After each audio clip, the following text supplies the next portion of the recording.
Hello there, scavs. Welcome to Junker's Boomtown, our live cyborg actual play series broadcasting straight from the rust-haloed heart of possibly a dead alien god. This is episode 1, Rust and Run, and I'm Andy, your game master. But listen up, this isn't your polished on the rails adventure. This stream is a glorious mess of improv, random tables, audience chaos, and off the cuff storytelling. Even I don't know what's going to happen over the next few hours, and that's exactly how we like it. If you're into exploding rigs, cults who worship radiation, and survival by the skin of your synth teeth, then welcome to Boomtown. Grab a stim, patch your crew, and let's see if we can make it out alive. Wow, we've got here 2 session zeros. We have our fine crew. I'm just going to quickly ask them to introduce themselves. Just as the cast, we're going to go straight, and I mean straight, into the action. So just who you are and a little bit about you, if you wish. I will start off with you, Kyle. Greetings and salutations, one and all. I'm Kyle. And looking forward to making my first dip into a sci-fi game. It's going to be fun. Not just a sci-fi game, but Cyborg, which isn't hard sci-fi, as I was telling you. It's a hot mess of dystopian future. Over to you, Natascha. Hello, everyone. As Andy said, my name is Natascha. I've been playing Shadowrun before I played Dungeons and Dragons, so that should give me a little bit of advantage in surviving the game, I hope.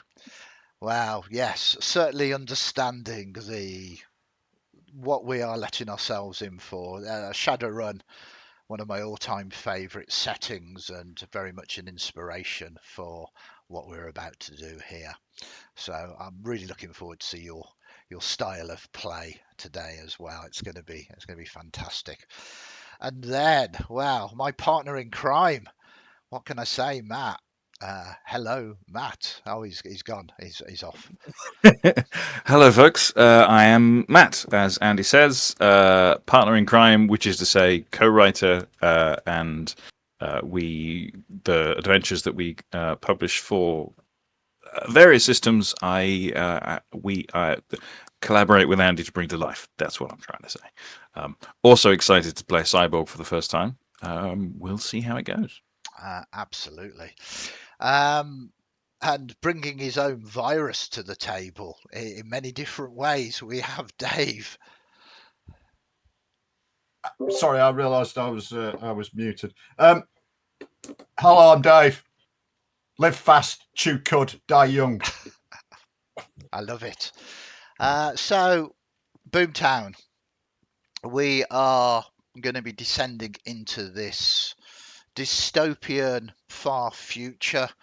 This is an industrial boomtown full of scavengers that has, over the last 2 decades, become a mega sprawl on a very interesting planetoid, because the planetoid is not a planetoid. It is, in effect, an alien entity, this archive, as we called, that drifted into known space. And of course, like the gold rushes of the ancient past, this has caused corporations, scavengers, and all sorts of ne'er-do-wells to flock from all corners of the known cosmos to settle here, to form this boomtown, and to claim rights over this xeno junk and scavenge. And this is where our crew find ourselves, already formed Junkers unit, having worked together on many jobs before. You find yourself, though, in the middle of some kind of job that hasn't gone entirely to plan. So, the wind, it screams like it's trying to skin the archive. You're strapped into your stolen grav rig, sparks bleeding from the engine, and the fuel gauge is twitching like a dying rat. Behind you, a warband of scrap spike bikes belonging to the Rust Baron Vex Thrin, and they want their cargo back. It didn't go as smoothly as you perhaps wanted. So, in this circumstance, which one of you would be behind the controls of this almost failing rig?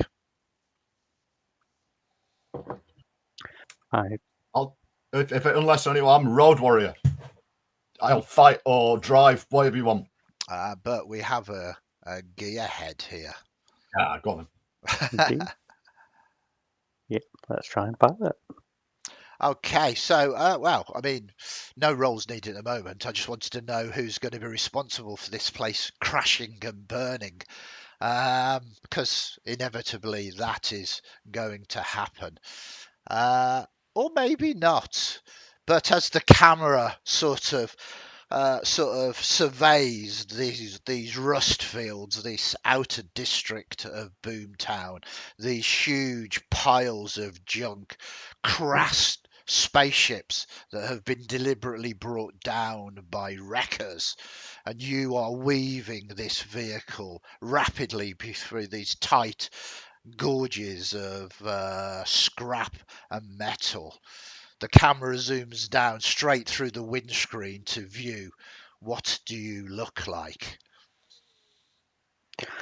Okay, so Vesper is a human male, standing about 5'8". He's old and his hair, really, his whole face is almost covered with the slight sheen of oil that never seems to quite wash out. He's scarred and has a very large burn on his left cheek. His right eye is green and his left eye seems to flicker purple. Got quite a bit of stubble and generally unkempt, with worn jeans and an overcoat filled with pockets that, while threadbare, are quite well sturdy and repaired frequently. Perfect. This is total chaos. It hasn't gone to plan. Your van is safe. That's the good news. The bad news is you're not in your safe van. You're in this rig that is falling apart. You had to requisition this. It's not designed for a chase in any way, shape or form. It's designed to haul cargo, and the cargo that you are hauling is what you have stolen from this Rust Baron, or perhaps stolen back, who knows. So, who is in the cargo hold at the moment? Who is trying to keep this cargo safe? Which one of you would be tending to that?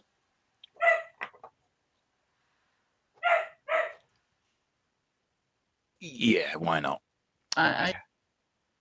Okay, Matt beat me. No. Krash, you're in here and you're in this cargo being thrown about. The question to you then is, what is this cargo? It's a very good question. I mean, if you don't know, you could be scratching your head wondering why you have even decided to steal this. I feel like what we've grabbed it's a bunch of labeled crates. Okay. But we don't actually know. And giving certainly my personal luck, it's probably a job we took, and we were told to collect a thing. We weren't told what the thing was, so it's just a bunch of boxes. Perfect. Could be plenty of stuff. Did you ask the big muscly dude to pick up the crates and load the crates onto the... By any chance? Big muscly dude who's not too smart. Hey, Might we have picked on the probably. wrong ones. I mean, who knows? So we'll lead back into that in a moment. We'll come directly to you, Greg, in 1 second with that little bit of improv, because I do like that.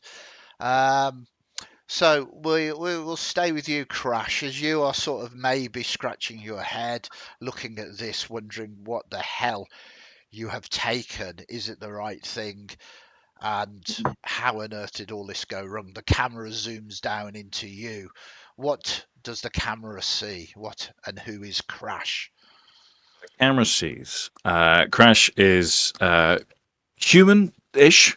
Has this kind of mess of dreadlocks of different colors, and various augmentations and scars from augmentations, and what looks like kind of wirework under the skin, shaping almost like there's a very, very faintly glowing green skull kind of hiding underneath the skin of his face.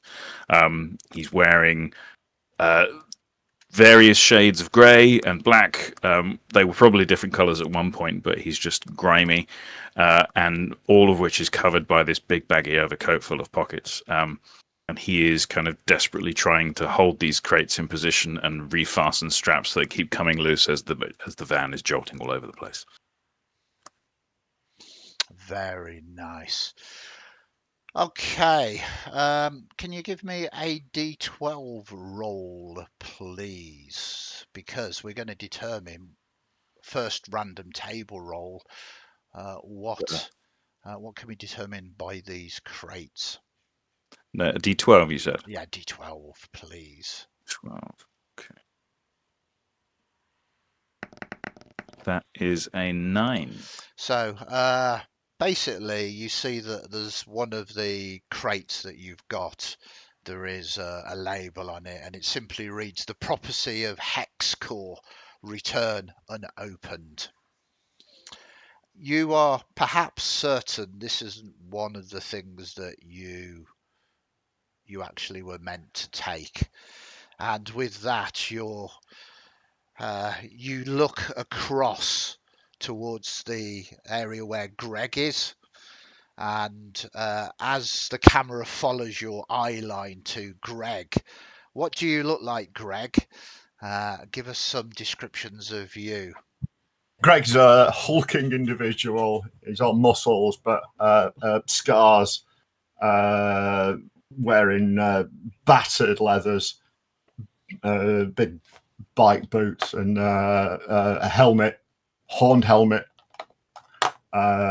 He's appears to be. He's got a sort of grenades and stuff hanging off a bandolier around him, and is armed to the teeth with a assault rifle. Very nice. And there's almost an accusing look, if I can take that narrative Krash from you, as he kind of looks at you, and a number of thoughts cross your mind. What I want here from you, Greg, is how exactly did this heist go wrong? Well, everyone was kind of ordering, but yeah, I always get to do all the lifting. You know, that's it. They always get me doing all the picking up, and due to various genetic modifications on my color perceptions, not so good. You know, I can recognize green. Very good at spotting things like grass, stuff like that. So they said pick up those, I don't know, blue crates over there, and I just grabbed the crates and humped them all on board. And now I'm protecting it with my life. Perfect. Okay. Whatever it is. Okay. Best not to ask questions, to be honest. Very good. Whilst all of this chaos is going on, you are being thrown one way or another. There are sort of heavy projectiles being shot at you. You know that a lot of these bikes have kind of harpoon type guns that are designed to sort of stop your rig from moving. You see those being fired at you and hauled back again. This is full on dystopian Mad Max chase through these rust fields. Noxi, Whereabouts are you in this chaos as the camera sort of moves through this rig? Where does it actually end up finding you?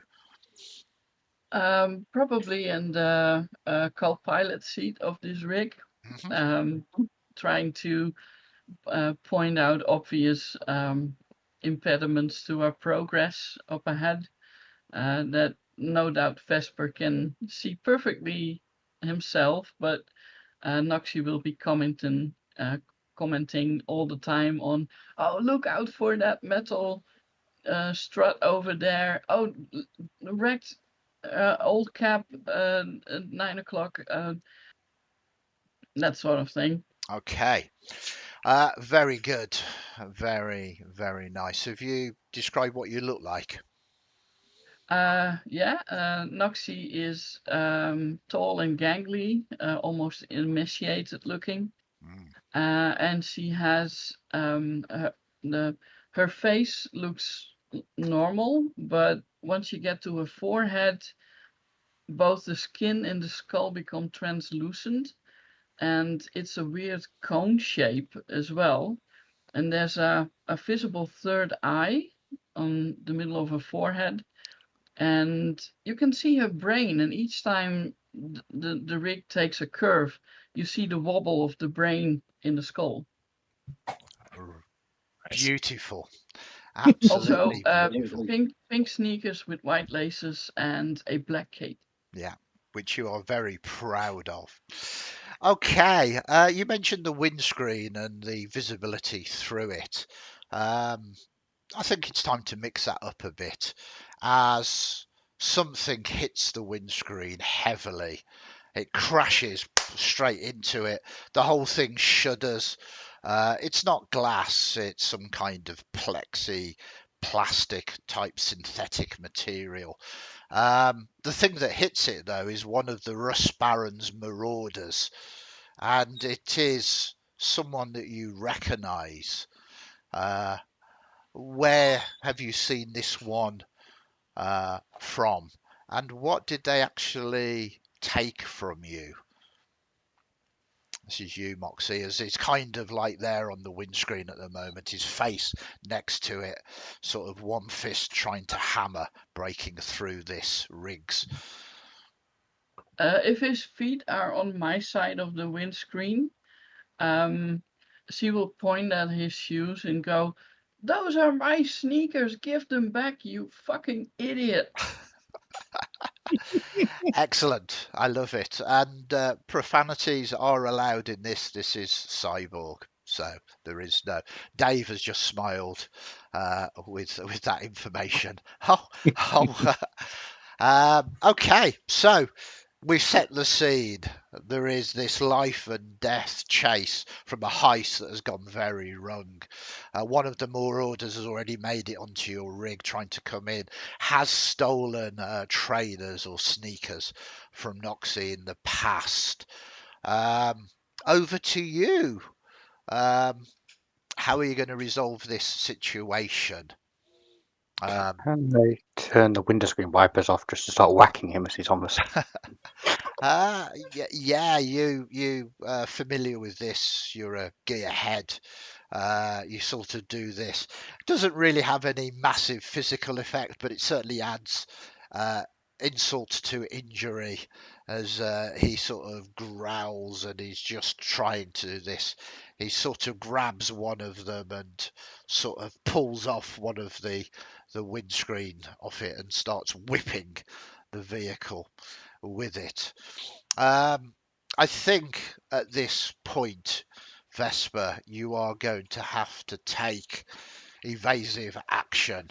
That will be the first thing. What I'm going to do is move through each of you, and you can each sort of tell me what you are going to do. But Vesper's is quite simple. If you do not keep this rig running, if you do not be evasive, it's going to get shot up and also perhaps stalled, brought to a halt. So what kind of role would you like to make operating this, and do you want to tap into any of your abilities or skills? I think find the sheet, but guessing operating a vehicle might fall under knowledge. So lost the cheat sheet. So I guess knowledge for try and maneuver this thing. Perhaps even sort of flip it round to see if I can dislodge the. Okay, you can do a crazy maneuver, yes. I mean, is your intent just to throw this marauder under the rig, or to do something with the people that are following you as well? Priority is to get him off. If I can do it without it being too much more dangerous, I will certainly attempt to lob him into somebody else. But You're a skilled rigger, a driver. Vehicles respond to you as your best friend, being a gearhead. Your DC is going to be 12 for this, regardless of what crazy antics you're doing, because you're trying to do something that this is the thing that you do. okay, then yeah, I'm going to try and essentially throw him under one of the other bikes to see if I can cause a lovely cascade and knock them all into each other. Okay, let us see. So you just need a 12. Did you say you're going to use knowledge for this? For using technology, yeah? Yep. So give it a go. 12. So knowledge is +3. So yep, 12. That is a spot on, and that's all you need. In Cyborg and Mortborg, 12 is the default difficulty. There are a number of modifiers that you get with your stats. We had +3 there. So yeah, you very skillfully flip this, turning it over and throwing this marauder. Noxi, you see those two pair of trainers disappear with this marauder as he crashes into one of the scav bikes, and that crashes into a pile of scrap. It's not pretty as they just get ripped apart by the jagged, rusted metal sharp plates and spikes there. But we do move across to you, Noxi. What are you doing in this circumstance?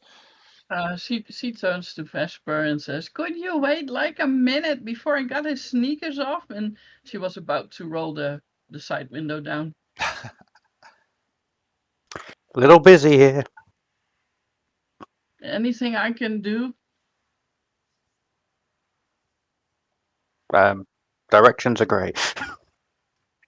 Directions. So this is another world building thing here.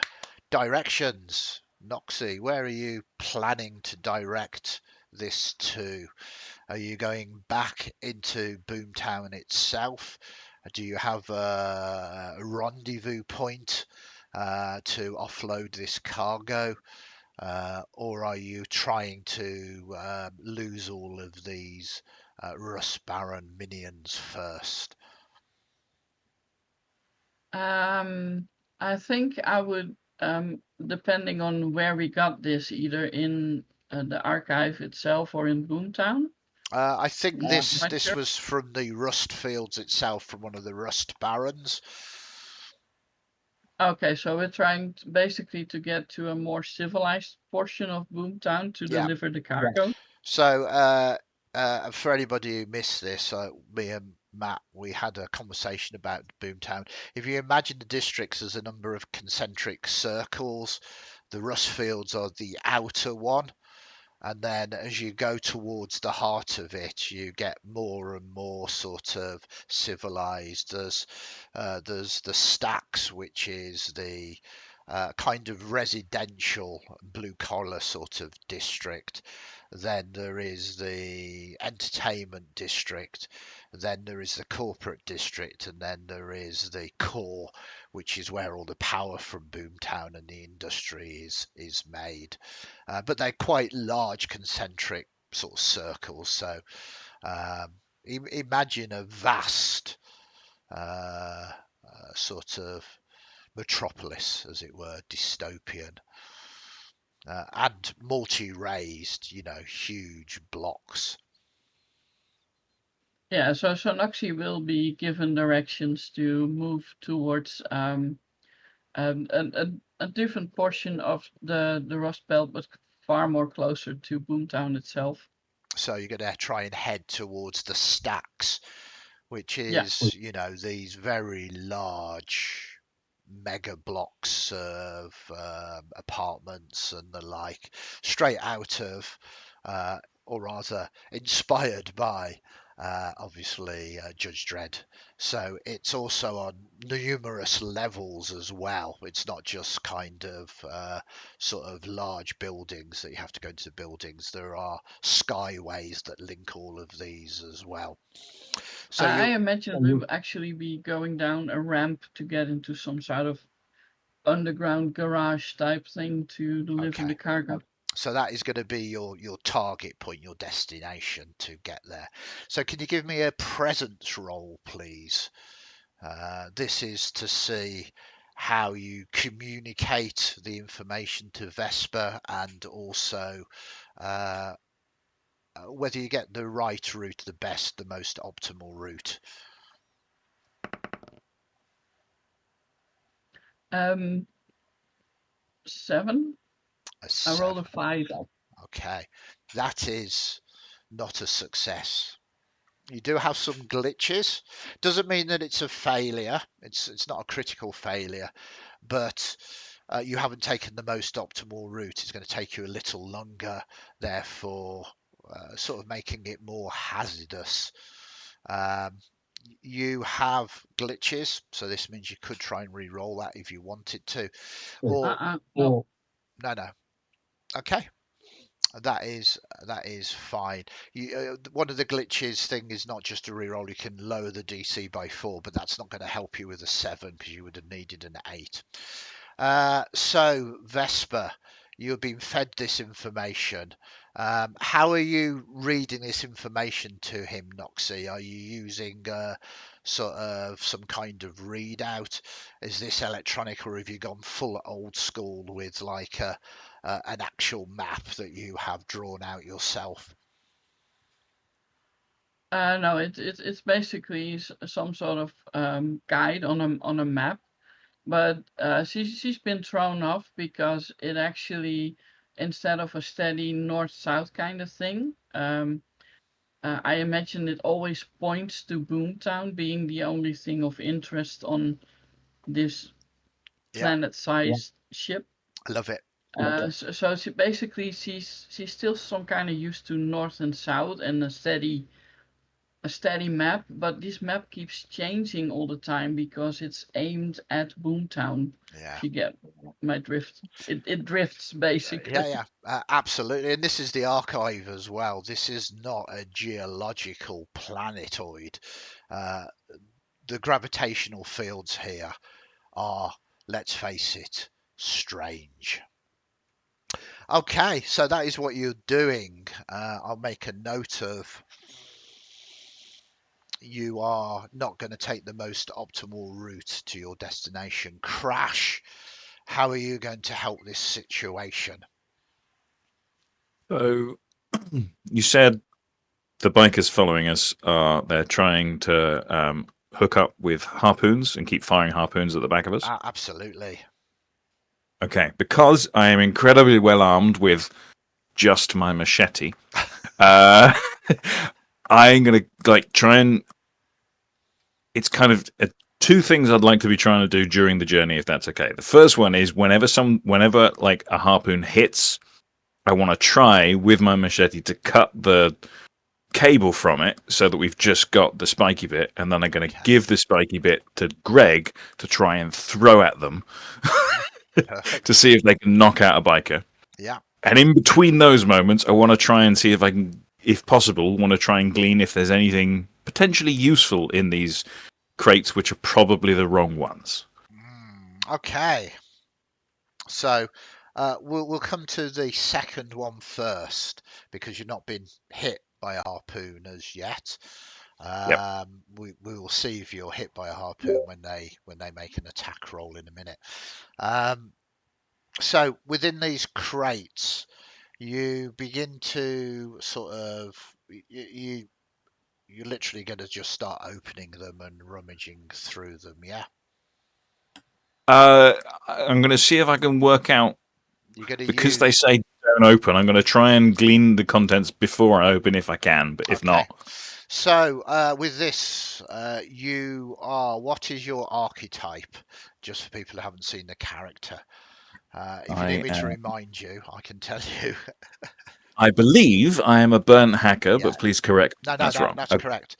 And obviously you've got a cyber deck as well, which is perfect for this.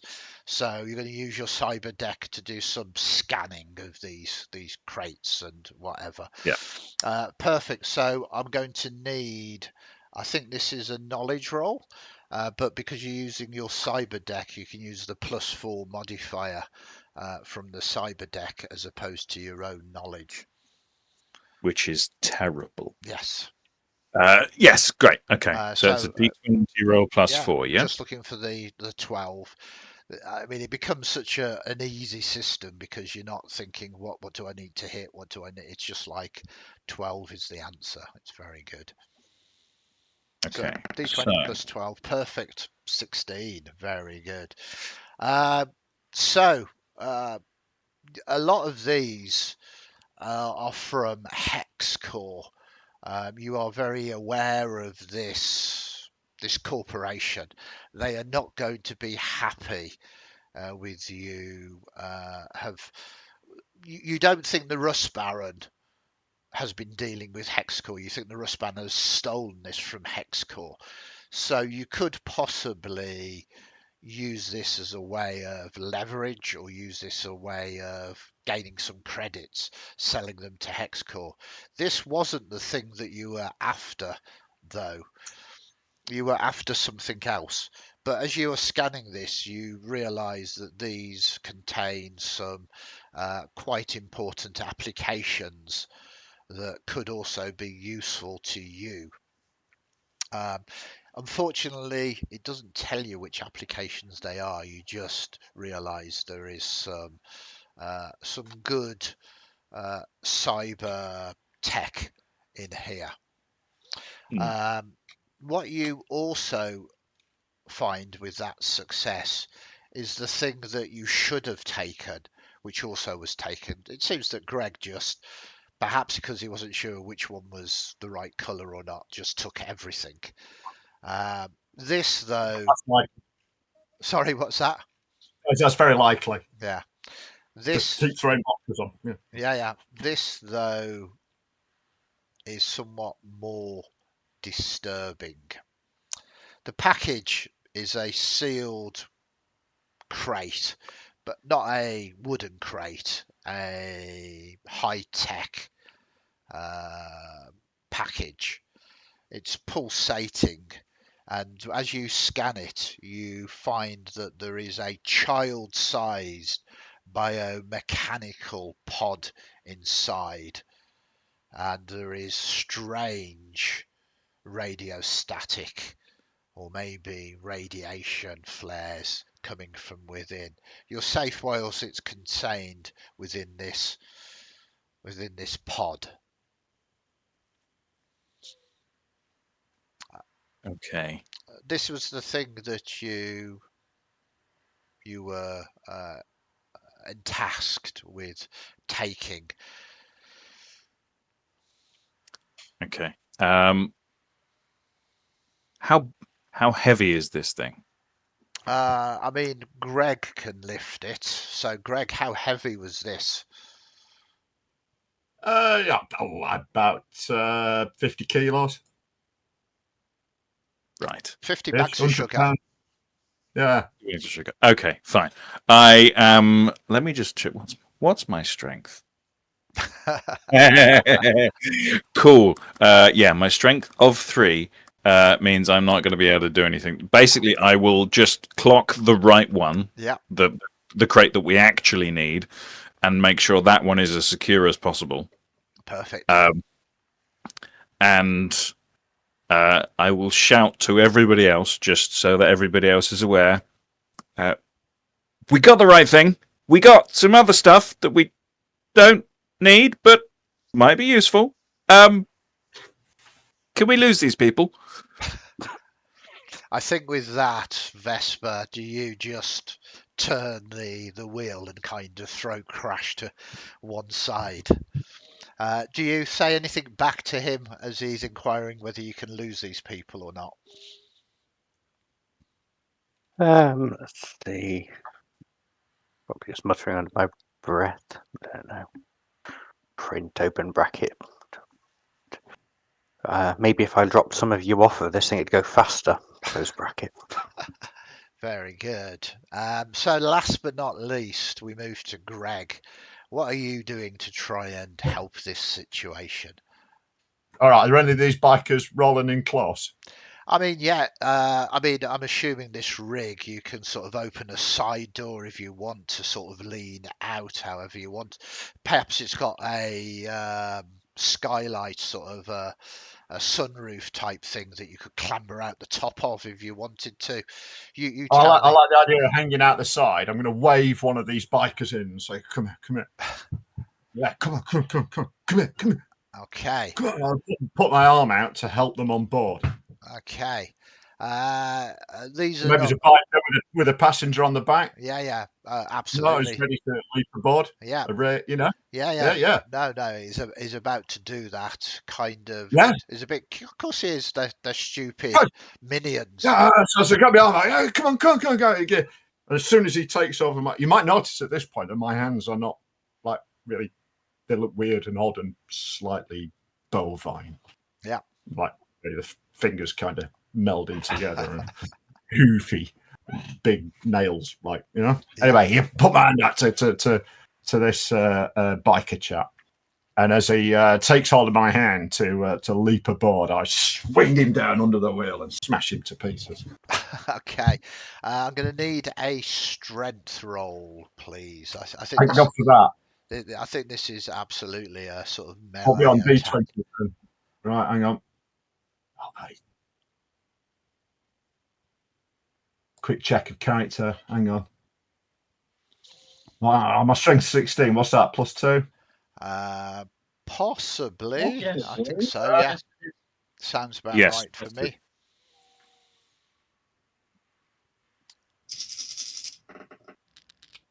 Oh, absolutely no problem. And there's a horrible, sickly crunch as he goes down underneath there.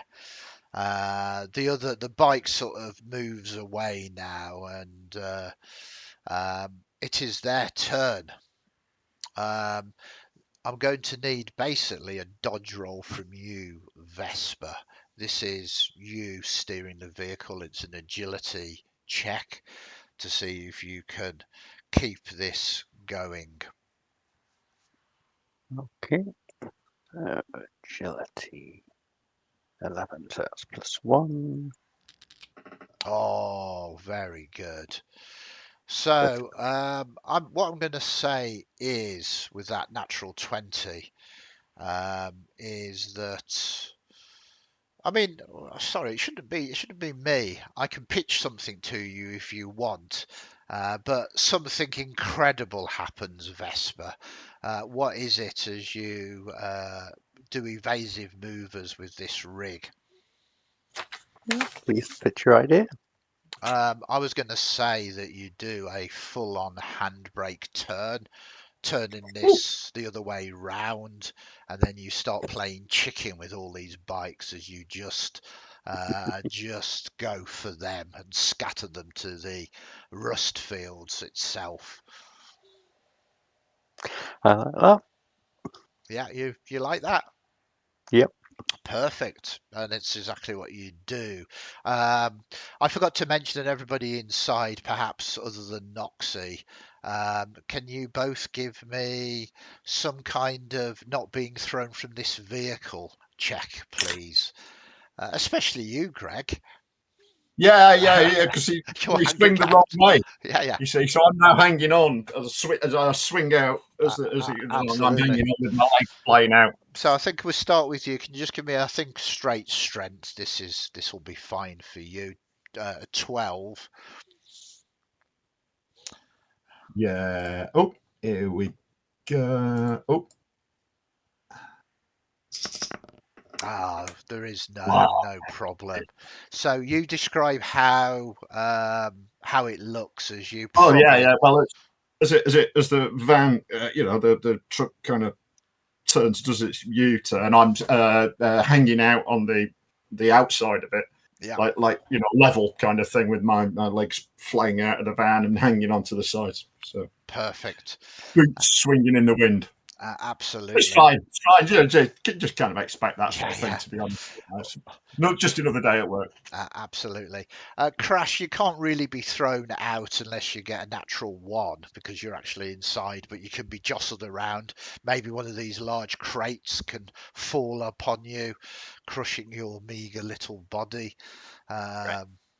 So what are you trying to sort of dodge? Are you trying to sort of hold these crates still? What I'd like to try and do, if possible, I'd like to use like more of a kind of a dodge situation. So I'm going to try and both brace the crates, but also brace myself against the crates and use some of the tie downs that we've got on the crates to try and hold myself in. Yeah. And so I'd, if possible, I'd like to go for agility rather than strength. Absolutely. No, this is fine. Cool. You're being jostled about. Agility is equally as valid here. Yeah. Okay. Cool. So I'll just have my -2, not my -3 for my roll. Lovely. Okay. Oh, is that a 17? Down to a 15. So Yeah, yes, so perfect. 17 -2. Yeah, describe how. I mean, unfortunately, no one sees this wonderment of you surviving being crushed by a crate, but describe what happens. So as the crates are sliding around and as the vehicle is doing this incredibly impressive handbrake turn, I'm just muttering no, and grabbing and kind of wedging myself between the crates, grabbing onto every piece of cord that I can find, and just as it swings around to face the oncoming bikes, I just go, "This isn't what I meant." You also think at this point you've probably lost Greg, as all you saw was him go out of the door. Excellent. So, with that critical success, though, it should be rewarded with that, and you scatter these bikes. I'm going to say that you have now evaded this. We've had our excitement with this. But unfortunately, you did not succeed on the direct route. So that has caused a complication. So I'm going to let you, Noxi, roll a d12, please. This is a chase complication. So something also happens. Is that a 10? 10. Oh, A no, 10. 1. Is it No, 1. a 1? Okay. I'll change my dice. These are horrible. Well, I mean, as long as you can tell us what they are, I'm more than happy. Okay, so sorry about this, Dave, but you'll see for a moment. You manage to escape this Rush Baron's minions, and you are rapidly making your way through these rust fields back towards the stacks.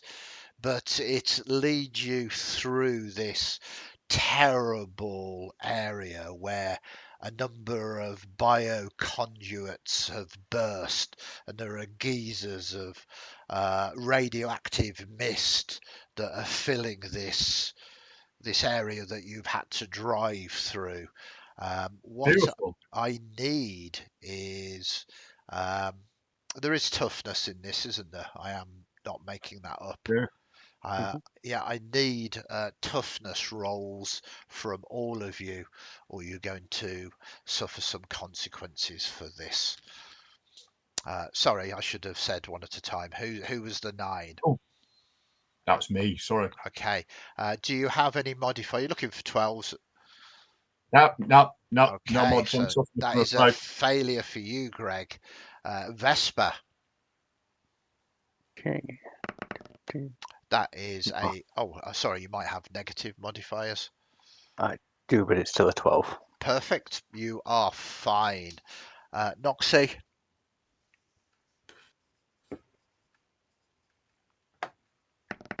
A natural 1. All right, Noxi, but a Everything's going to be fine. Don't worry about it. Be crit fine. fail. Always glitches if you need them. This is where I glitch. Okay, so what glitch are you doing? I'm going to allow glitches. I think it's in the rules anyway that you can cancel a critical fail. I'm not sure whether you can re-roll it. I think it's just neutralize it. So I Yeah. assume that it stands. It just doesn't do the Yeah. The bad thing.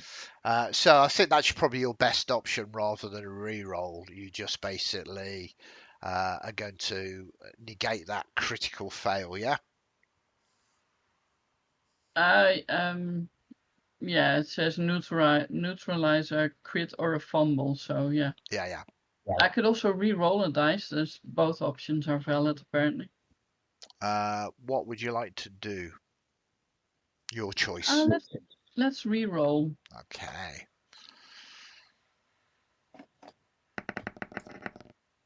Okay. Yeah, a 3. So At least it's not a critical failure. yeah, that is fine. So that's two fails. Then we come to Krash. Right. Okay. Excellent. Is that an is that a 7? No, it's 7. Thank goodness for Yeah. that. Okay, good. I mean, it's a fail still, but you know. Okay, and I'm assuming you want to stick with that. Yeah, why not? Let's see what happens. Okay. Failure is just a learning experience. Yeah. Okay. So that. I mean, if it's radioactive, I might get a boost in something. Wow. You can live in awe. Live in awe. I mean, your stats can't get much worse, can it? No, not at all. Have you been characteristically lucky on your dice rolls again? It was. I've got brilliant presence. Nothing else. Everything else sucks. Right. I've got muscles and nothing else.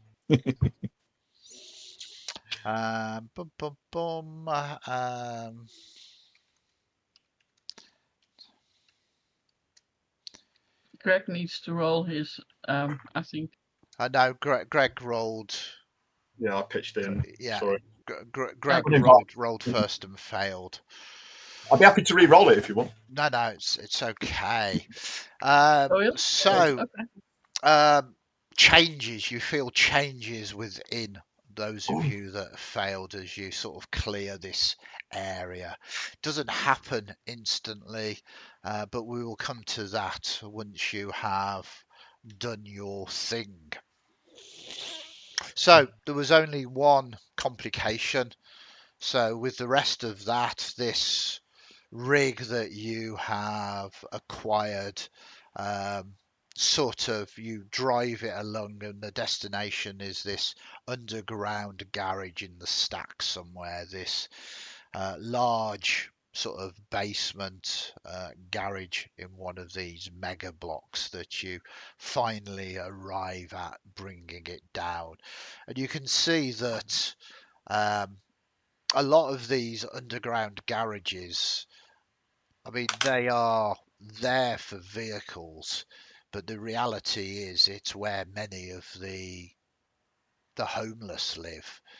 And where you are bringing this is not just to an underground garage, is to a settlement within the stacks that is kind of off the grid, as it were, really. And Vesper, I will have one final vehicle roll off you as you navigate it down through all of these containers, eyes watching you as you move into this crate town.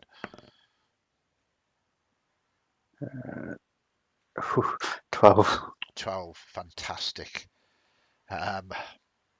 So you bring it to a halt just about as the whole thing basically seizes and fails to function now. It is nothing more than a very, very large paperweight, as you have managed to get to your destination though before it seizes up upon you. Perfect. In this crate town, you see there are perhaps the worst of the worst or the very best of the best here. Junkers like yourselves that have made their home off the grid, not squatting as such, not renting, but certainly not part of this corporate wage slaves. You have delivered this vehicle. I'm basically assuming that you were heading towards the person to offload the package. Is that correct, or did you want to? You would have had time to speak amongst yourselves that perhaps you didn't want to go directly there first. So decide that before I sort of tell you where you have arrived. Feel like What did we get in the? Sorry. I feel like we probably would have planned to steal, go, and then prepare and meet. But I think because everything went sideways, we've just gone to the rendezvous. Would be my feeling on the chaos. Happy to You disagree. kind of just want to offload this as fast as possible and then get on with your day, sort of thing. It feels like rather than I think our clever tactics probably went out the window when everything else went to what's it. Is everybody okay with that? Yeah, I think the merchandise is too hot to keep on to. Yeah. Okay. And obviously Greg, who does swing back into it on the way back, fundamentally, what was you going to say, Greg? Because you can have these conversations on the way back. It does take you. What did we get? What did we get? What have we actually got? Okay, we got some cyber tech that we didn't need, but that might be good. We can either give it back because I don't think the Rust Baron deals with hex core, so we could return stuff. That might be good, but also there's some useful thing. There might be some useful stuff in there. Return, but we can keep. But what we actually got, the thing that we were supposed to get, you did get. Thank Christ. Yeah. I don't know what it Trust me. is. I don't think we open it. It's radioactive, whatever it is. Quite radioactive. Also Greg's alive. blankly.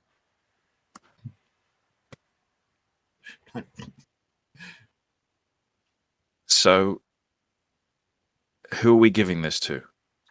So you're basically the person that's hired you for this is a cyber grifter who owns a crew and runs this container town, this crate city. Their name is Kane Dax, of course, with a double X. He's a grifter, a dealer, a fixer of sorts. You're not entirely certain it's him that really wants this. He's undoubtedly going to sell this on to someone else.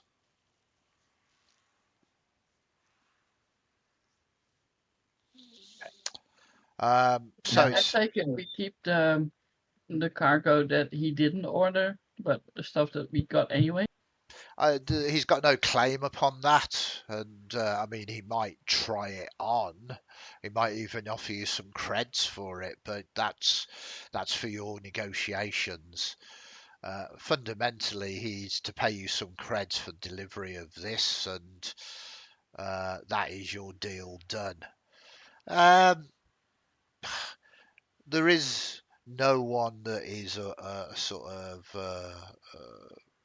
everybody is self-motivated here.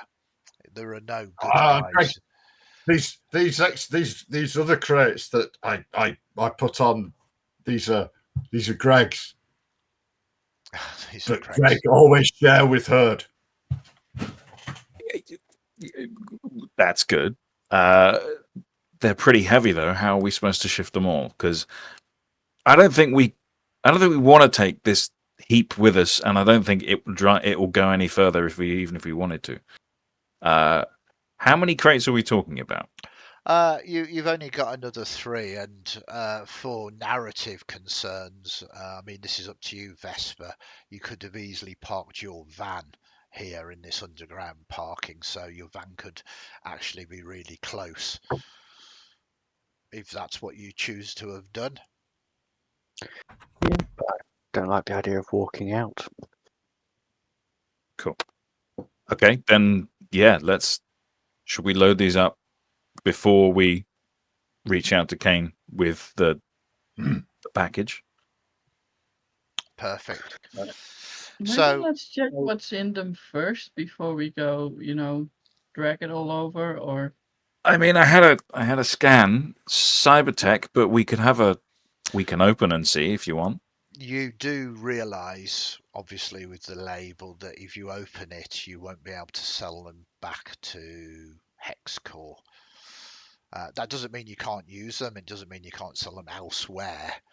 But it cuts out that line of... Yeah, I think. Open some. Well, would I the don't think. cyber-tech be useful to any one of us personally? I mean, hi.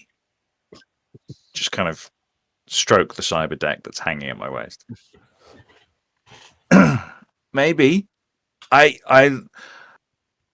Well, let's open. If everybody's okay, we'll open. We'll see what there is, and if we can't use any of it, then we can shift it elsewhere. Just not to Hexcore, because screw those guys.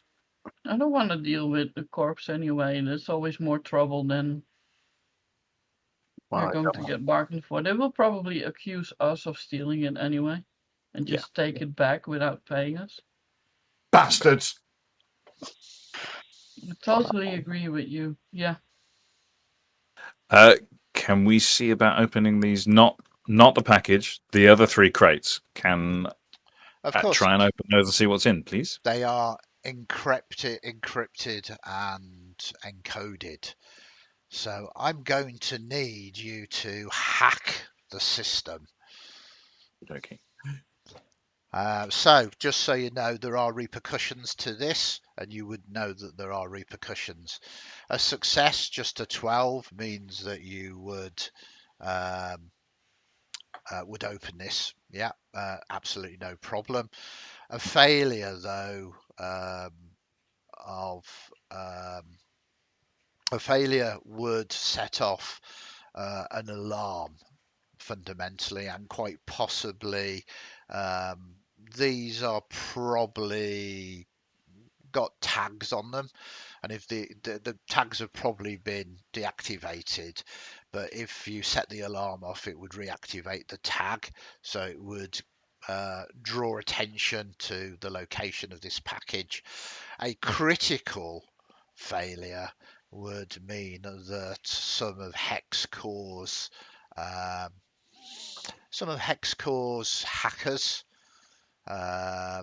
would perhaps be able to attack your cyber deck. Okay. So you do know there's potential hazards involved in successful failures of this. Okay. So, not that I think I'm going to screw it up, but also, does it make sense to wait until we do the drop off? We put these in the van. We go somewhere where we've got a clear run to get away should things go wrong, and then open them up. Hide pretty boxes, and then yeah. Probably not worth pissing off Kane. Yeah. Okay. Well, then I guess if everybody's happy, Greg, if these could go in the van, that would be good.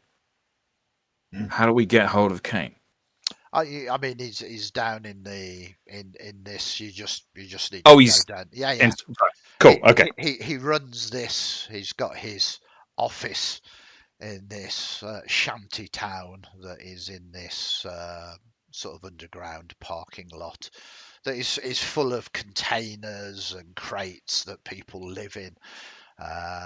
It's very much that horrible scav existence. There's a lot of barrels of oil and wood that people are warming themselves by. A lot of people are wearing kind of face masks. The air down here is stinky, to say the least. Sometimes. Okie doke. So you easily unload these into your van Vesper, and then you arrive down, and you kind of see in the center of this shanty town is a large number of crates stacked on top of each other, and the highest one, so he can lord over everything, because the offices of Kane. And he's there. He's in basically a chair on the equivalent of a porch. You can see he's got his signature sawn-off shotgun there, kind of chewing, and he's got a baseball cap up on. And he could easily see this large rig come round, splutter, and then just die. He's rocking backwards and forwards on his chair as you disembark, and he calls out to you. It's my favourite Junkers. Success, I guess? Oh yeah, definitely. No problems? Not a scratch on the cargo. We did really well. Told you, easy job, straight in, straight out. Couldn't agree better with you. Good. He sort of gets up. You see, he puts his shotgun down and moves down towards you. Right, let's see it then. Greg, can you carry the box labeled radioactive out? Yes. This No. one. That one. Yep. I've been told it's all contained. You don't need to worry about a few rads anyway, eh? Sniffs it. You bring out, and for those of you who didn't hear the description before, it's basically a sealed crate that is pulsating, and it's about a child-sized biomechanical pod. As you sort of bring this out, there's all sorts of warning signs upon it. He nods, he looks it over. I knew I could rely on you. If you need more work, come and see me. He reaches into his pocket and gives you each a untraceable cred stick. Your payment, as promised. Each of these has 1,000 credits on. Woo! Nice. Go treat yourself. Buy yourself something nice. See you next time, Kane. Thank you. He kind of waves you, and a couple of his sort of men come out, and they pick this thing up between them and move it away. You clamber back into your van, I assume. And do you have a base of operations? Do you have a safe house, a place that you call home, you as a collective? Who wants to answer that question? Have we got a barn? A nice barn somewhere? I'm not entirely sure. On a A farm. barn and a farm. It fits some old warehouse. setting. Some old, yeah. So some kind of Rust Belt warehouse kind of thing. Okay, I'm going to get you to make a D12 roll, Dave. You can do this as you was the first two.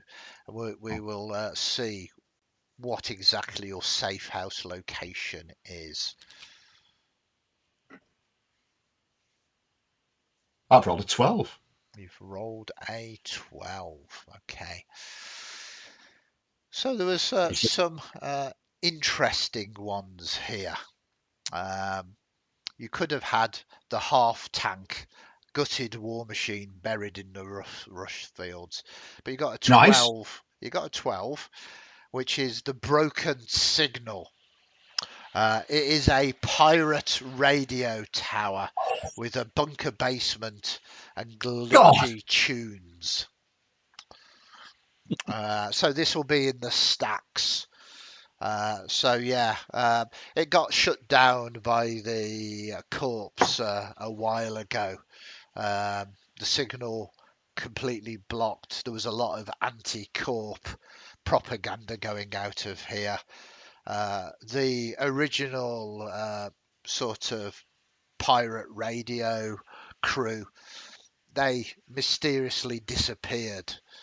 Now you've repurposed this. It works very well for all of you. A small armory, a small area for cyber tech, some strange place for you, Noxi, and of course a big workshop for you, Vesper. So you make your way to the place you and please, a fantastic collection of 45s. Yeah. Oh, absolutely. Does this, if we play music on here, that's probably going to cause problems, isn't it? You think if you want to broadcast from here, you can. If you broadcast anti-corporate things, it might draw attention to you, but it's known as a... No, I'm a DJ. I'm definitely a DJ. I'm definitely broadcasting my music show. Okay, and what kind of music is that going to be, Greg? Loud. Loud. Very, there is very only one loud. type of music, and it's loud. Yeah. Perfect. Yeah. Oh, I see. It's metal, doom, and death, and Perfect. I mean, it's broadcast from the 1990s. Yeah, so you've probably got speakers on the outside of the station anyway, but it's actually broadcast. I would like you to give me a presence roll, Greg. Oh shit! I surely a strength roll would be better. Hang on, you'll see why. There you go. Okay, have you got any modifiers to that? Yeah, it's got a -2 on it already. I've got my minus. I have a presence of, I don't know, 5 or 6. Okay, so that was an 8. Yeah, that's it. Yeah. Okay, so not quite a success. But it doesn't mean that it is a total failure. I mean, at the moment, as you are monitoring all of your analytics and stuff, you have in this metropolis of quite possibly a couple of million people, you have 80 people that are tuning into your music. It's Greg realizes that he's very familiar that that these fools they don't appreciate talent. Yeah, I mean, maybe if you get Krash or even Vesper to twiddle, it's obviously not you. It's the machines that are not broadcasting it properly. Well, if we play, Greg responds to this by turning it up a bit. Sorry, I almost spit tea everywhere then. Yeah, of course, that's the way. No, if it's louder, more people people can hear it, obviously. Perfect. Beautiful. Okay. So, again, this stream, the game itself is all a little bit about world building. We've established now that your safe house is this lost signal, this old pirate radio antenna and bunker. But I'm going to lean into each of you to describe your own little part of it, the kind of things that you've got, just to, just to give us a bit of world building. And we're going to start off with you, Greg, and work that way this time. So Greg, Krash, Noxi, and then Vesper, just to mix it up. So Greg, obviously you've got your broadcasting equipment here, but what other things? What makes this home to you? A pile of hay in the corner that he sleeps on, and just all his stuff is bits of stuff is just strewn around. I don't know if anyone can see beyond it. It's like this. It's an absolute mess. Just piles of stuff. And then there's one small little, little cabinet. Okay. That he kind of keeps hidden, and just that's his treasure. Okay. Just this little cabinet. It's locked. Can't see in it. It's his. Perfect. No one gets to touch it. Gets very sure if anyone tries to touch it. Okay, so that is your sort of room and the place that you hang out in. Krash, how about you? So I've kind of hijacked a room and acquired random bits of furniture. So I've got a sofa that doubles as where I sleep. Most of the rest of the space is just piled with bits and pieces of equipment and what look like lots of old consoles and bits of consoles and bits that I'm trying to rework and remake and rebuild into consoles. And most of my spare time is spent. Currently, I've got a bit of an obsession with gaming and kind of very, very old school gaming. And so most of my space is dedicated to that. And there's old broken bits of cyberdecks, and in one corner that I don't go near, there's an old, slightly burnt satchel, and within that slightly burnt satchel is a very burnt cyberdeck, which I'm always aware of, but I don't usually go near. Perfect. Then across to you, Noxi. I'm very much looking forward to this one. Oh yeah, Noxi's little room is basically one entire wall is just shelves with sneakers and LED lighting in different colors that match the color of the individual sneaker pair that is in there. The rest of the room is basically like a futon that she can either sit on or roll out and sleep on, and pillows everywhere. Mm-hmm. And also tucked on one side is this little like HD system and library full of movies and books. That's basically because she's not a tinkerer, unlike most of the other people in the company. Her spare time is basically used reading books, watching movies, Very good. and enjoying the view of all those beautiful sneakers. Hollow vids. Do you have a particular favourite genre? Oh, rom-coms. Rom-coms. All right. That's perfect. Again, this is brilliant crew building. Very, very cool. We're talking about Noxi, not about Natascha and no. Obviously, this is in character. Cool.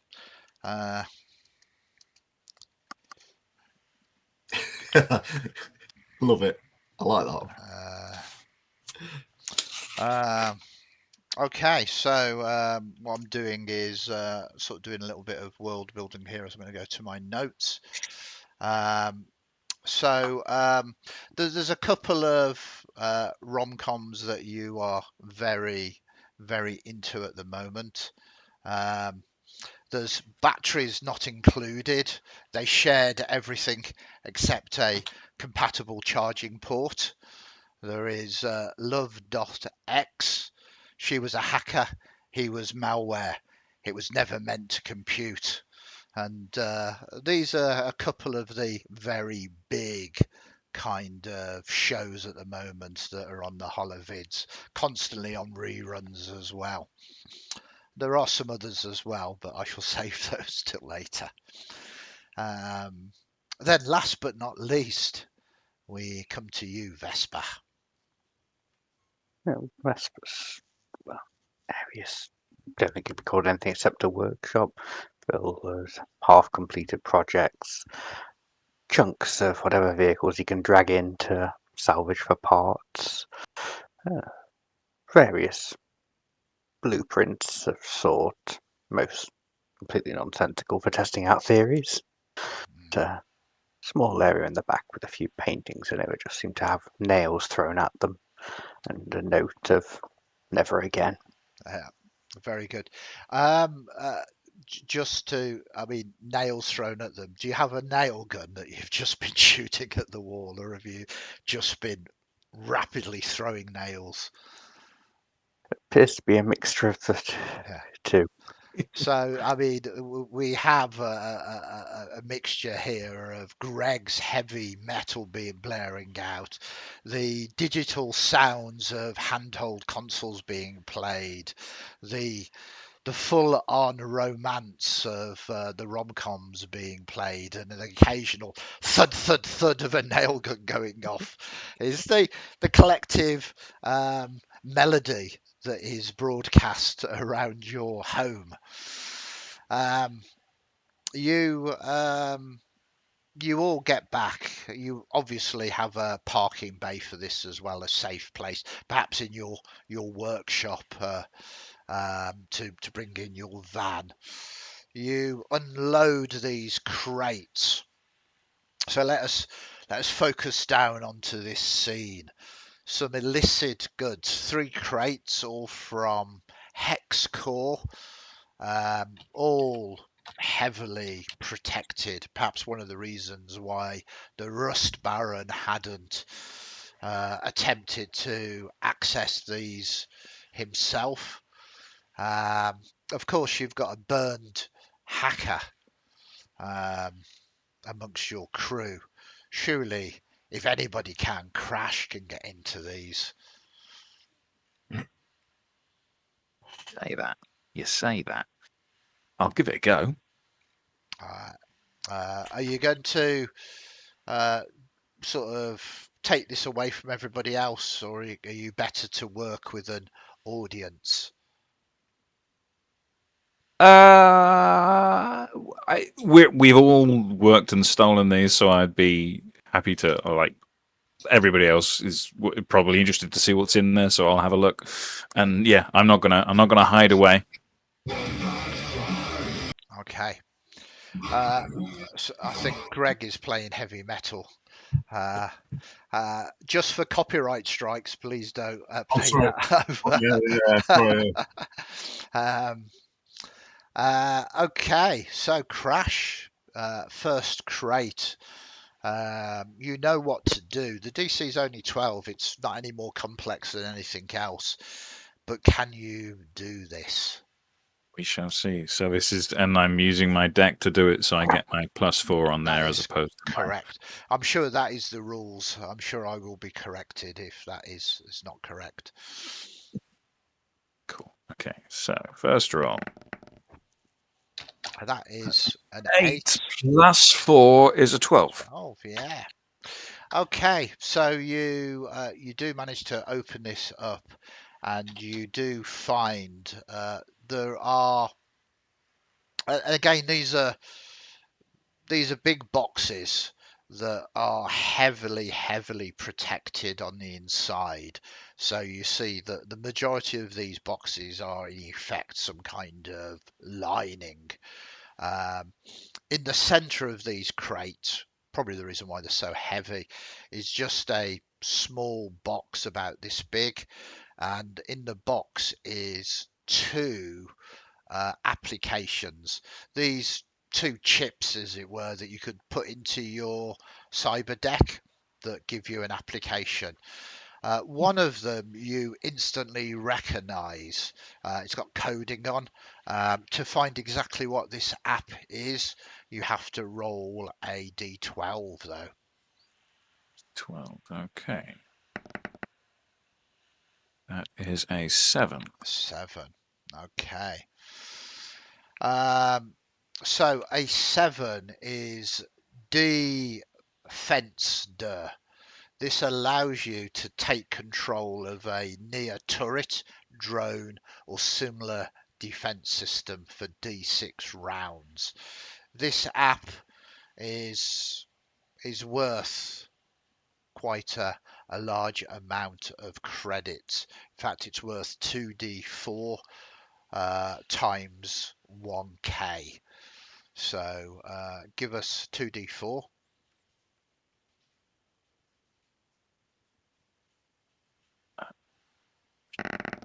So 2d4, 4 total. So this is worth 4,000 credits. This is worth your entire job, 1,000 credits each. The other thing that you look at, it is strange.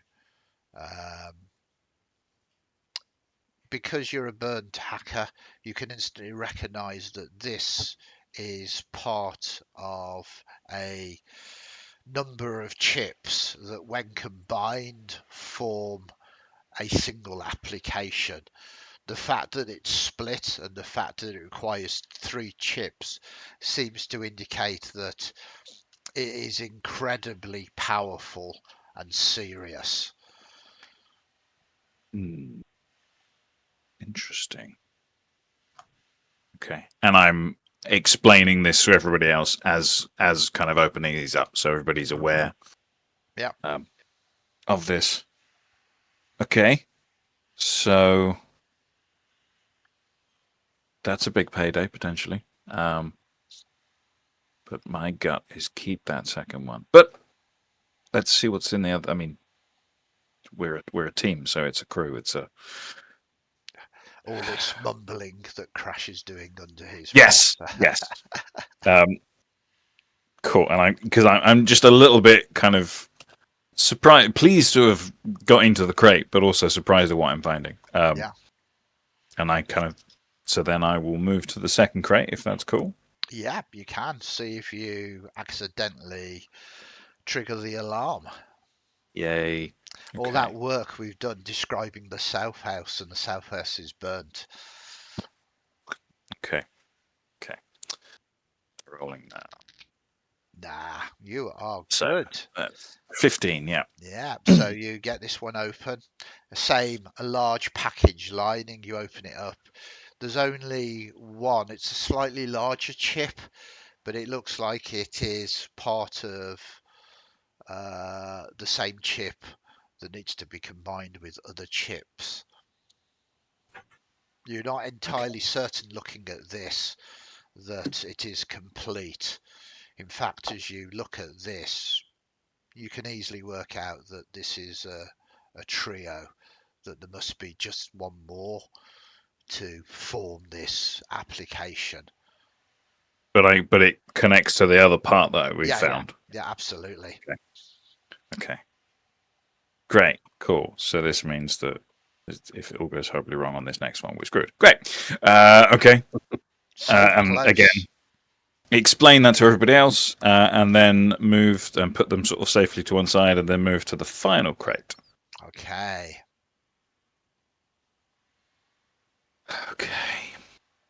Come on. Oh, 16. You're a professional. I don't know what you were worried about. So you open this up as well.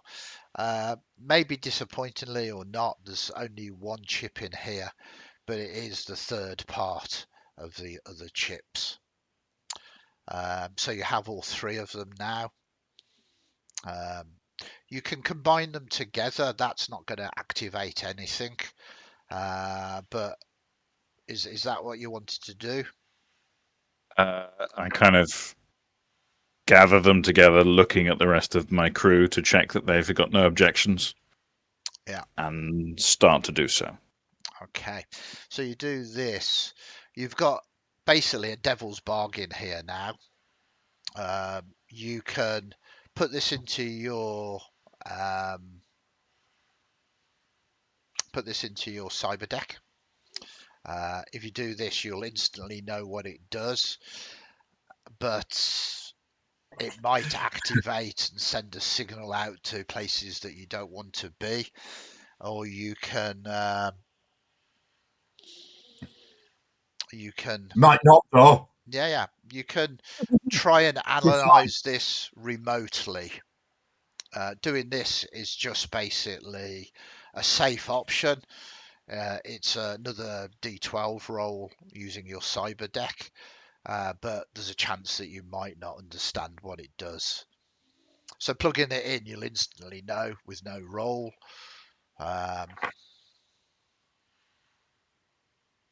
I think there's a fairly strong chance that Greg doesn't understand what it does, even if you tell him. Okay. I feel like it's probably a bad idea, but why not? I'm going to plug it in. Yeah. Okay. You're going to plug it in. Yeah. Yeah. Okay. Yeah. What That'll be fine. what is your cyber deck's capacity? I believe 13 slots. Has it got 13? Surely it doesn't have 13 slots.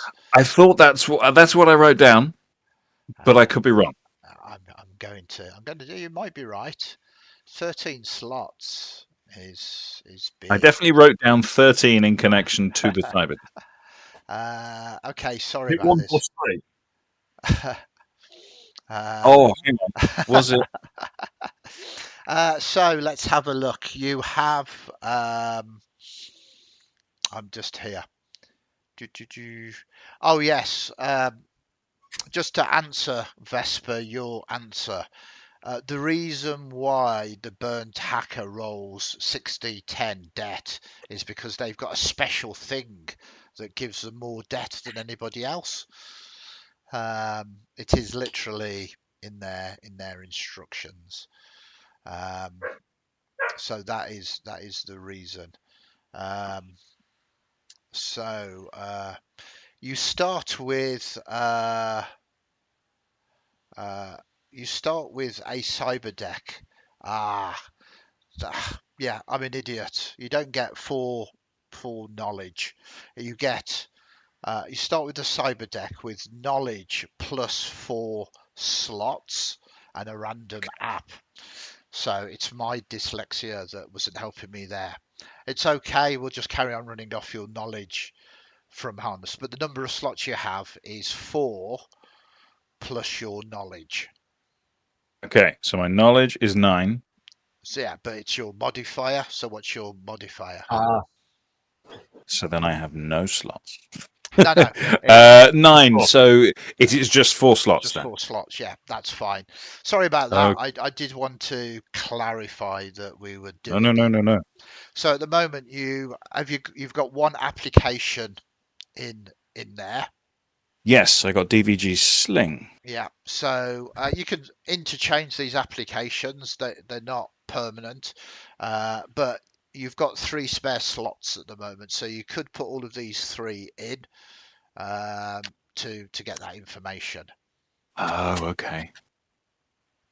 I've got the space, so yeah, why not? Yeah. Why not? Let's do it. But this is another thing that is making you realise how big and potential what this application is, because it's taking up a larger number of slots than traditional apps. You put these in and your cyber deck flares. You begin to read, and this is a application called Get Wrecked. It is obviously spelt in a punk fashion. I'm not going to throw it up here at the moment. And as you scroll through this is an application that is designed to bring down spacecraft. This is something that is highly illegal, as in everybody wants it, everybody will kill for it, either to stop their ships coming down or to crash their rivals' ships. Told you corps can't be trusted. I mean, a corp made this. Yeah. And this is Okay. cutting edge. The wreckers here, what they do is they send out false signals, false landing information, lure ships down, and then blow them out of the air before they can land. It's a large scale operation. This you can. Is it? Sorry, Greg. Sorry, it's what's where Cornish wreckers. Yeah, Yeah, absolutely. it's the old That's brilliant. lighthouse imitation stuff. Yeah. This allows you to literally take over the autopilot of a low orbit spaceship and just bring it down. Oh, joy.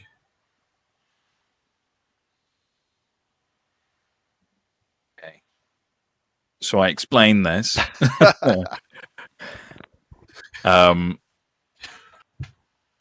Oof. Okay. So we can bring down the corp ships. I feel like it's a thing that's useful to have in the back pocket.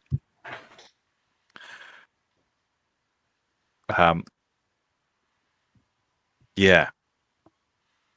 So I propose that this one we keep, and the other one we sell, Right. because I think this is the sort of thing that in an absolute emergency might come in handy. But also I'm not sure that I want to give it to anyone else, because bad vibes. Why? We don't own spaceships. No, but We can if bring we them wanna- down ourselves and loot them and sell on the stuff. well, yeah. The moment anyone finds we have this, we're as good as dead. Greg needs This money. is true. Okay. Greg needs credits. Greg owes money to computer types who hacked his phone and has personal photographs of Greg. Do we have, like, if with my background and being a burn hacker, would I have any idea how much this would likely sell for? It's priceless. I mean, this isn't a common app. This is something that is unique. And as Vesper said, people will just kill for this. I mean, we're not talking about, thugs on the street knocking on your door. Yeah. We're talking about potentially surgical nuclear strikes. Okay. So the problem we have is if anybody knows we've got it, they'll kill us. So we can't sell it because nobody would pay for it. They'll just kill us for it. Surely. We can't use it because if they find out we've got it, they'll kill us. Yeah. Okay. Well. Cool. But this one's worth 4K, so there's that. True, though. Its abilities might be useful if we get into a pinch with the job. Okay. So we're basically going to make sure none of the corps can use this wrecker thing either. I've got a nail gun if you want. I feel like that I don't think we can. I think destroying it would be a bad idea. At least it goes against my instincts. But I don't know. I think we might save it for in case, like, we're in outer space and a spaceship is chasing us, then we can bring the chasing spaceship down. Exactly. I think it's worth keeping hold of for that, maybe one day. Because, yeah. It might never happen because I don't see us rich enough to buy a spaceship or getting through the security in order to steal one. But if we've done some jobs, we've got some more jobs coming, I'm sure. So who knows? Land Yeah. spaceship. Bring spaceship to us and land it. Does it have to crash? Well, I control it, but as soon as I start controlling it, they'll know that I've got it, and then it's yeah. Control spaceship. Open doors.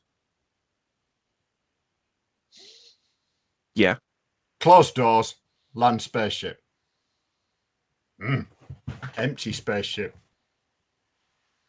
Yeah, no cargo either, unless they got it really, really secured. Greg make a great captain of spaceship. I mean, big chair. Big chair. Helmet. Big horns. Okay. So, are you planning to install this chip in case necessary, or how are we going to store it? Maybe part of the hydroponics plant can be used to make grass for Greg. He'd be happy. Very happy. Greg supplied grass to all herd. Well, it's currently in my deck, so I can leave it there for now. I've got nothing else to replace it with. Do we want the turret control? I personally like anything that stops things shooting at us. I like anything that stops things shooting at us. That's yeah. But, I can keep hold of it too, so just a brief rules moment, Andy, is I can keep as many of these as I like, right? Yeah. But I can only install a certain number of them at a time. Is that right? Yeah. You can get better cyber decks with more slots that you can Sure, put more sure. apps in. But you've only got one that's got 4 at the moment, basically. Yeah, that's cool. Okay. Yeah. Well, I can use all of these, and I can keep hold of them. If I'm the only one with a deck, right? Yeah, none of us have decks. Cool. Okay. Well, I'm happy to keep this turret one as well, but I'm also aware that it's valuable. So I'll bow to the group's decision. But if we want to keep it as a useful thing, then I'll keep hold of it. How long does it take to swap out a deck, or is it something that you can only do once per day or something, Andy? As far as I'm concerned, you can interact with them, but it's going to take in effect an action. You know, if you were in combat, you would have to take it out and plug it in. But I could preload before a run, kind of. Yeah, absolutely, with the right ones. Yeah. I'm more than happy with that. But some time has passed now, and 3 of you. Yeah. Sorry. Well, on the evening of our fantastically successful run, Greg will scar himself because he made a kill. Okay. So he keeps a tally of his kills. So, I mean, do you want to go into sort of detail? Is this a brand cut? No, it's cuts and then ash rubbed into it. Right. So he's basically got a tally count. So it's 1, 2, 3, 4 slash 1, 2, 3, 4 slash. Very nice. I don't know what we're up to yet, but there are scars. You can control that, but as you're cutting that, this is good. You notice something strange, a little bit of maybe an itch or something. Can you roll me a d6?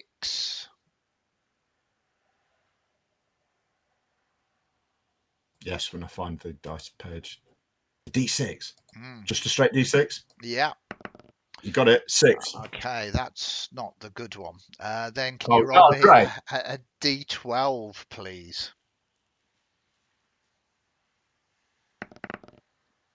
7. 7. The rad damage that you took is now slowly dissolving your jawbone.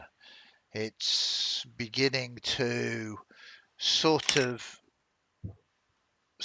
come loose, sort of dislocating, and it's causing your speech to slur. Oh, good. Okay. Yeah. So you're Great. gonna have a sort of a -1 to sort of reaction rolls when you're using your presence and the like. Okay, but I don't believe you were alone there. I believe Noxi. Roll a d6. I was hoping to grow like a new head or something. Well, 1 is potentially positive. Roll a d12. A 5. 5. A 5. Irradi eyes. So your eyes begin to burn now. You can see heat signatures for leading back into old school AD&D. You have infravision. But you can also see things that aren't really there. Or are they? Or aren't they? Very nice.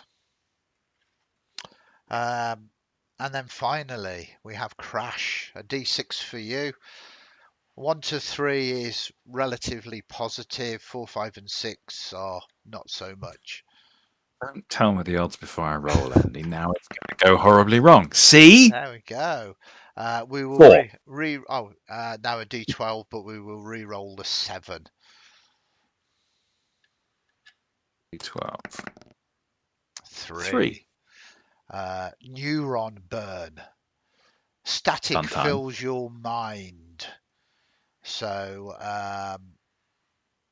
basically, when you put your mind to something, you're going to, this is going to be knowledge, which it's not like it's an important stat for you. Things are going to happen. Very nice. I mean, neuron burn sounds really pleasant anyway. Huh. So, yeah, interesting. Does that mean even if I'm using my cyber deck? No, if you're using your cyber deck, but you don't get the +4 for the cyber deck anymore. The +4 was a misread by me. Oh, I see. I So read it's it as just cyber deck +4, and it's not cyber deck +4. It's cyber deck +4 slots. Knowledge +4 slots. Oh, okay. I'm just going to reread that again just to make sure I have, because No, it's but that sounds logical. writing, it basically says start with a cyber deck with knowledge +4 slots and a random app. Yep. Okay. Great. But we'll lead into this. Its narrative. The good news is that bits of you haven't started dropping off yet. That's definitely okay. So you all settle down into your safe house. You have a cred stick. You have debts. You have an app that I think you decided you're going to keep that app for a moment. Is that correct? Rather than try and sell it on. Yes. Both of them. Yeah. Keeping hold of both That's of them. okay. So I've added both to my list. So you've got nothing that you particularly want to sell from your last heist. Now, maybe it's going to draw a target on you. Certainly, Hex Core. They're very aware that this has been stolen. The good news is that their primary, perhaps, port of inquiry is the Rust Fields and the Baron. Whether the trail will lead from them to you, you have no idea. So, safe in your comfort, you perhaps gather together maybe a few days later. During this downtime, thank you very much, Has Been Wizards, for the follow. I always like that dingle dangle in my ear. It brings me a lot of pleasure, which perhaps I shouldn't be announcing on stream. You have a degree of downtime. Did you want to spend any of these credits? Is there anything kind of relatively mundane that you want to do before we go into the next action? Again, we'll start off with you, Noxi. Is there anything like an increase in armor or hit points that you can buy for like a part of those 1,000 credits? There is, but not for 1,000 credits. You can. This is futuristic world. There is cyberware. There is all sorts of bio enhancement, but that is beyond your means at the moment. I will sort of scroll down here because this is a downtime question, which is good. So, for instance, there are drugs, of course. Drugs always enhance you with potentially downsides. That is perhaps the cheapest form of enhancement. But cyber tech, for instance, retracting cyber claws would cost 2k. Basically, subdermal shockers 2k. Muscle ups +1 on test. Overall strength would be 5k. Skin hardened skin, providing minus D2 armor 3k. So it's not beyond what you have. Well, it's within reach, but not quite yet, as it were. Yeah, and in that case, just some really nice food rations and a few more rom-com discs, please. Okay.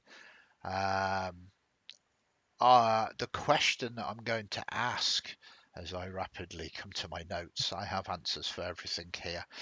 Are you going to just take a look for some bootleg knockoffs, or are you going to continue with the more traditional ones?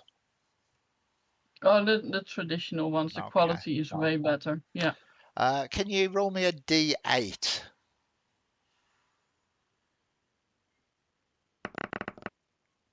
A4. Okay. So yeah, you start getting hooked on a new one called The Last Guy on Earth. In brackets, still ghosted me. Humanity's actually dead, and he still won't text back. Oh dear. It's quite bleak, but there seems to be a large number of episodes to get through. Okay, we move to Vesper. During this downtime, are you going to be doing anything?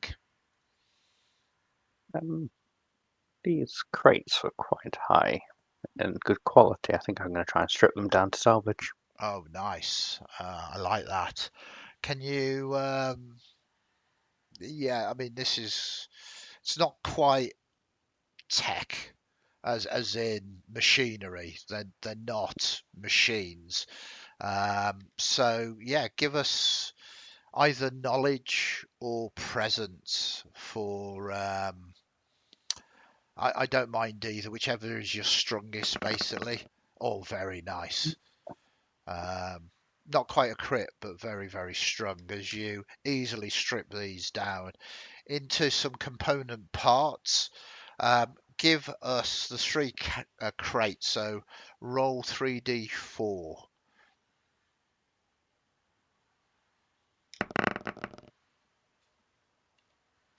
That's a 1, a 4, and a 2. Fantastic. Add them all together. 7. 7. So you've got 7 pieces of scrap, as it were, resources. Just make a side note of that. This is bits of gubbins and tech that you can use to repair, but also to build things. So that takes you that sort of time. I feel very much I'm going to regret asking this, but Greg, what are you doing during these 2 days? I feel like I need to be playing music and getting the radio going, which is it's difficult because my face hurts. So my natural line of charismatic patter between tracks is it's feeling a bit down about that, to be honest. Feeling a bit depressed. So I'm thinking probably needs to buy something to cheer himself up, and I'm thinking like some sort of big hammer. Now, I mean, describe this hammer. Like I'm after a big hammer. What are you going out? Bearing in mind this is a cyberpunk sort of setting.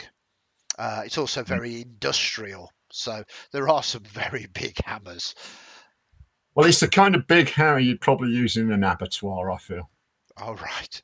Wow, that has gone dark considering you are a bio-changed. Yeah. Yeah, well, we're gonna turn the evil enemies, weapons upon themselves. Yeah. Okay. And bullets. How much bullet? Can you buy bullets? Well, it'd be a very short game if everybody, including the corporations, couldn't But do that. how much do bullets cost? I'm glad you 'Cause asked. I've got an assault rifle. I don't know that I've got any bullets. Um, Can't use an assault rifle because I've got like hoofy hands. Hammer. Okay. This is why I refer you back to I'm going to regret this. So you want to buy bullets for a gun that you can't use?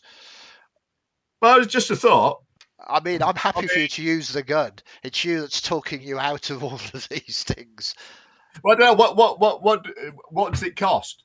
What does it cost? So the rules for ammunition.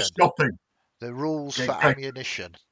After combat, you roll a d8 for each weapon you have fired, or a d6 if you have used auto fire. On a 1 to 3, the result means that you are out of ammo and have to reload. Regular ammo costs 10% of a new weapon's price. For weapons without a listed price, assume the ammo is harder to get and prices vary between 60 and 120 credits. So, you can. Yeah, go on. I've got ammo. So at the moment, I've got ammo. You do have ammo. But you are after this big hammer. Okay. So we will take a quick look at this. Take a look at weapons, I suppose. Probably a sci-fi big kind of electro stun hammer. Yeah. I think from an abattoir, it could well be something like that. I'm just trying to get the sort of costs. So a chainsaw is 40 credits. A power tool is 35 credits. Chicken feed. A shock stick is 350 credits. So did you want a hammer-based shock stick in effect? Greg owes money though to people with personal photos. Yeah, this is very worrying. Should I? Oh no. Still, I haven't got enough money to pay them back. I'd buy a hammer. Yeah, you want to buy one? Greg want a hammer. Okay, so you've basically got, and this is dark considering your character. You've got something that is used in the abattoir to kill all of these cattle. Bearing in mind you are a mutated bull yourself. I'm related to it. Yeah, my relative. Yeah. So this is going to be the equivalent of a shock stick and a power tool. So it's going to just do a d6 plus 1 damage. but it's also got the shock stick. Basically, there's a toughness test required when you use it, or they fall down as well.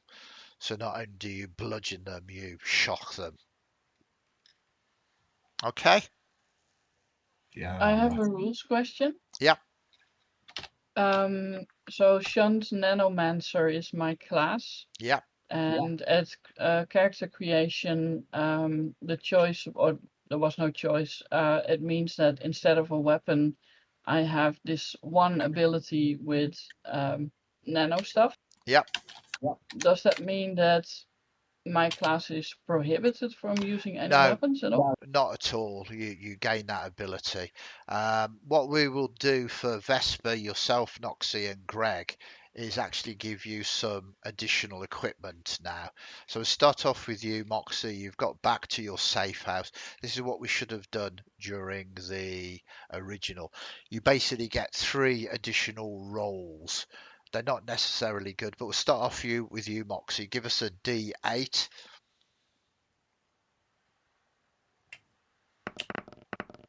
Number 1. So you get some mirror shades, and then a D12.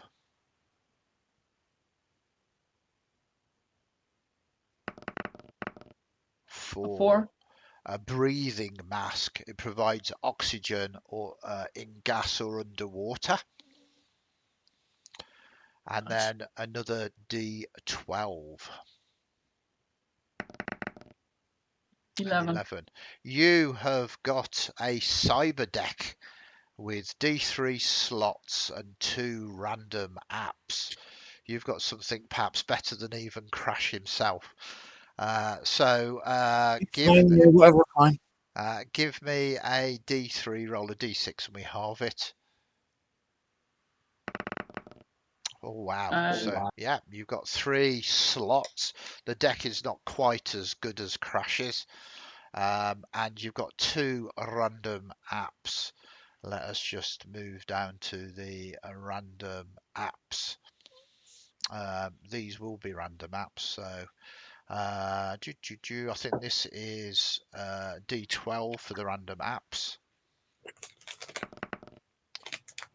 First 3. one is 3, which is knock knock, NOK underscore NOK. Open a nearby locked door. Failure may trigger an alarm. And then another roll, please. Oh, sorry, I wrote double. I'll just re-roll again. Yeah, just reload again. Doesn't really matter. 6. A 6 is lesser than E raise. That's a small e and then a capital R A's. Cut or copy the last 10 minutes of stored information from any type of recording / surveillance device. Oh, that's useful. Very cool. So you have this as well. Obviously, because you've got a cyber deck now, it is all interchangeable with the stuff that Krash has got. What does cyber deck run off if you use it? Is it knowledge or It's presence knowledge. or? Yeah, knowledge. Yeah. Yeah. Apps use basically knowledge. As far as I'm aware, according to that that thing that I posted earlier, let's just take a quick look.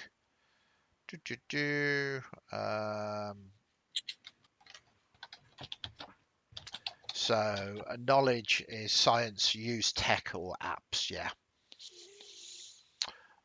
Okay, so with that, we do move across to you, Vesper, and you need to make the same rolls for your additional equipment. So a D8 first. 1, which I believe is mirror shades. Also looking cool. D12.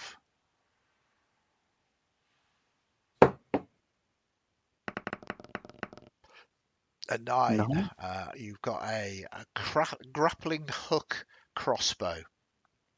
If you decide to use this as a weapon, it does 1d4 damage.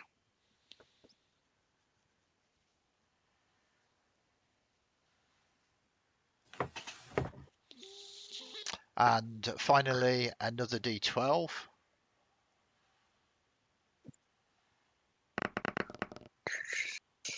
4.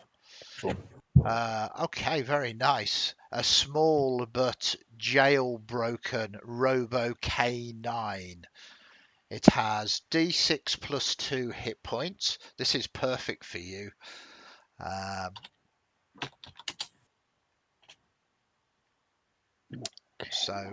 Yeah, let's roll its hit points now. Jailbroken K9. Sorry, what was hit points?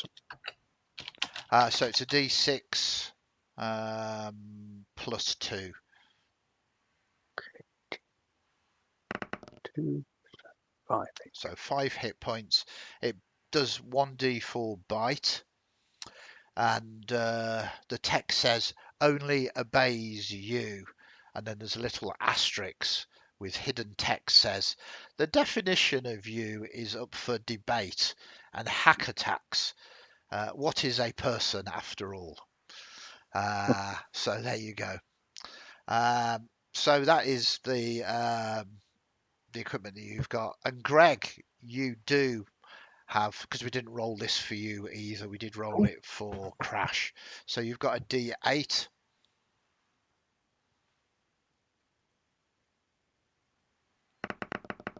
Seven. You have an old school motorcycle. Oh, thank you. Fuel is hard to come by, but I'm sure it's good. Wow, that is just fantastic. It's a triumph. It is a triumph, actually, literally a triumph. It's that. Come on. Come on. I went to the Rust Belt and all I got is these mirror shades. It's a Triumph Tiger 955. Perfect. Injection. Then a 1d12 roll.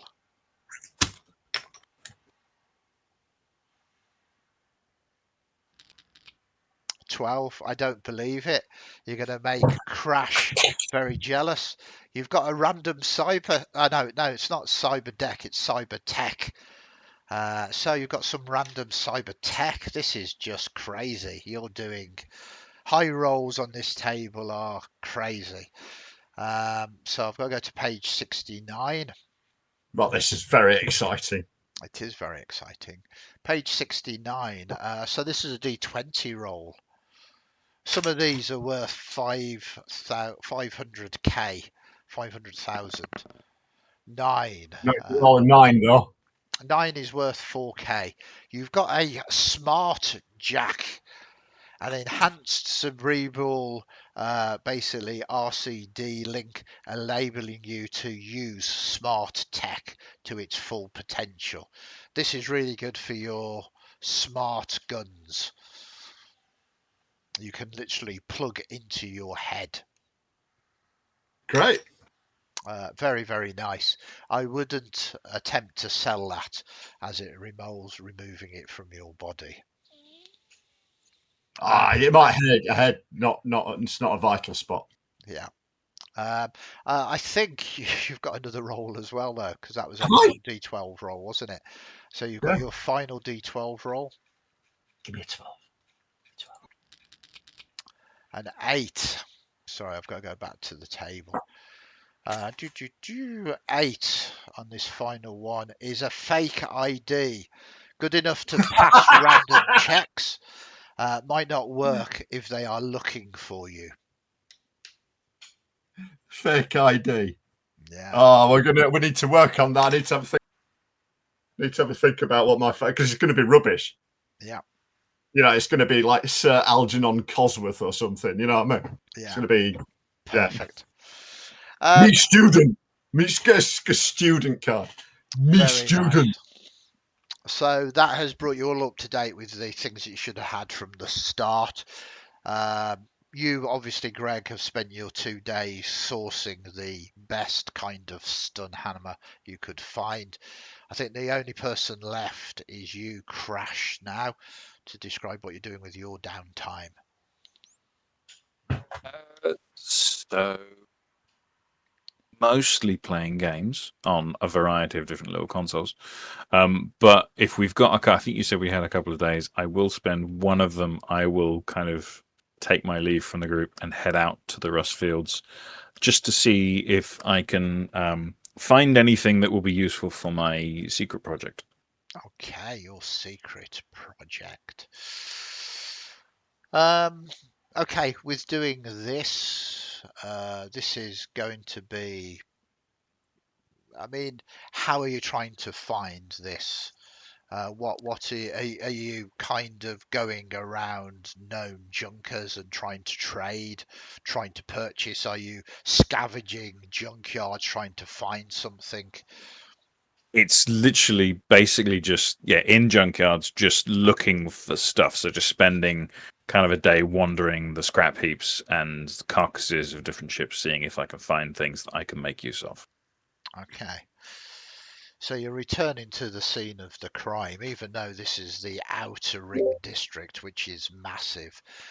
I'm assuming you're going nowhere near the Rust Baron that you ripped off No, his no. territory.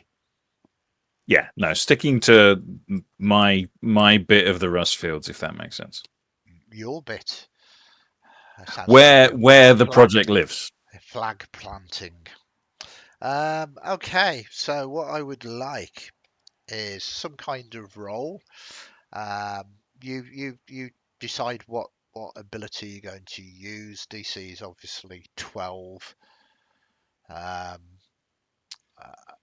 you know, you can choose the ability and then give me the narrative for that ability. Yeah. Okay. So I'm just having a quick look at the abilities. I think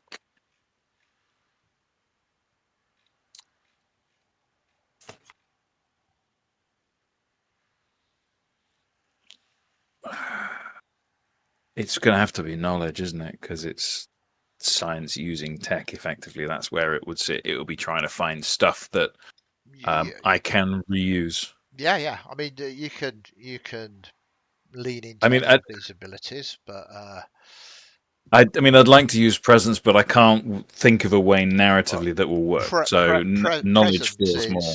is kind of charisma. So that's why I said, are you actually asking people if they've seen particular parts? Are you trying to do deals, or So you can certainly use presence. If you want to. That's not metagaming, but it's your own narrative. It's what would your character want to do? What do you want to do?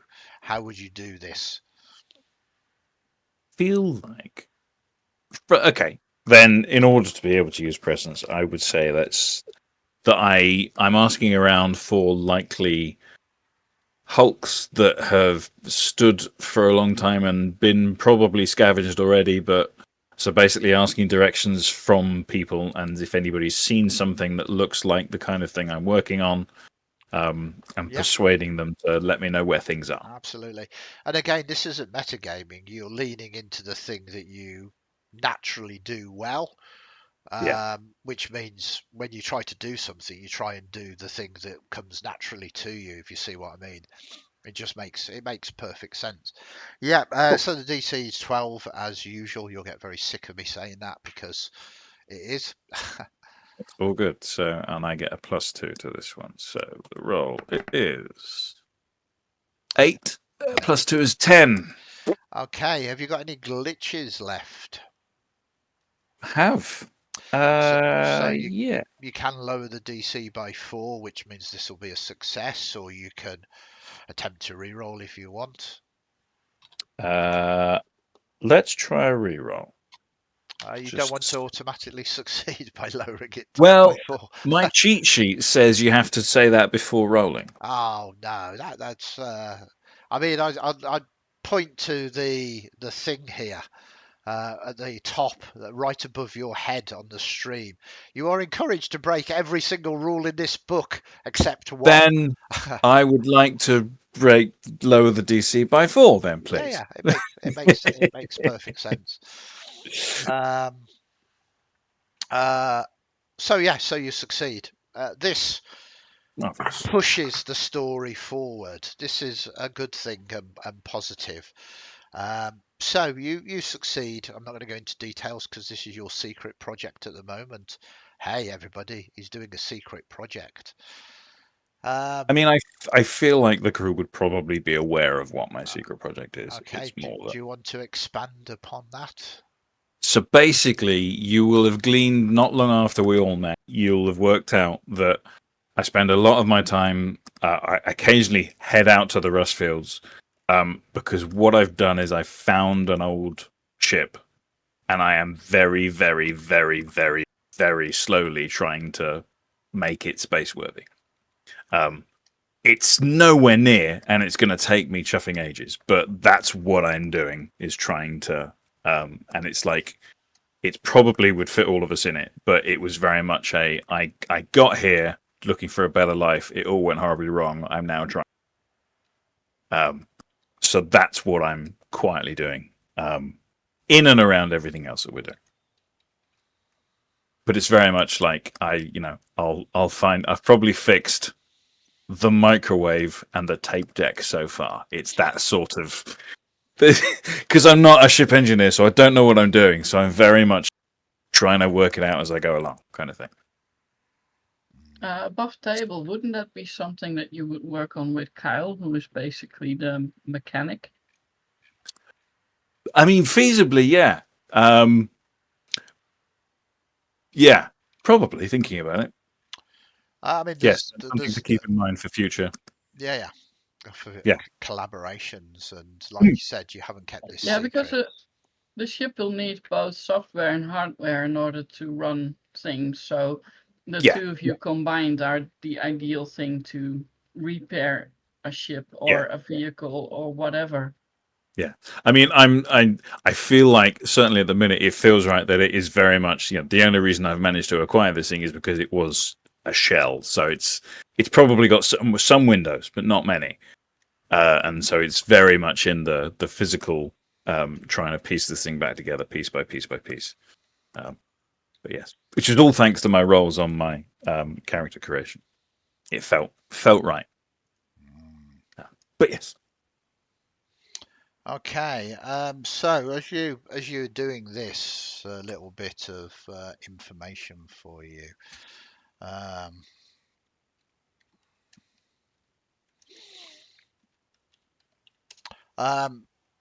You begin to pick up some rumors. You hear people whisper, say that no rust, no trace, no throne. This is actually spray tagged onto the chrome of a wreckage. You kind of curiously ask around it, and they say, "Haven't you heard? We have no idea what really happened.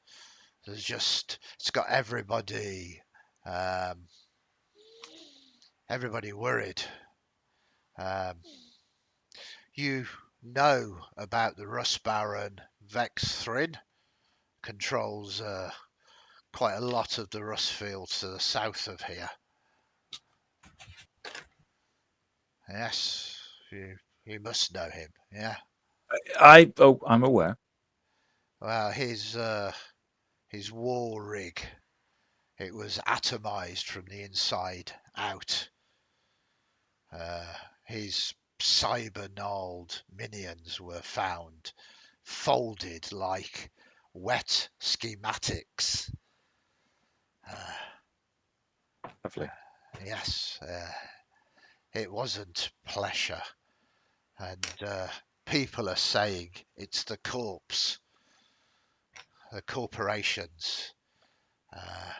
They sent some cyber assassin black ops unit in to deal with him, I don't know who he pissed off, but whoever he did, they just erased him and his group.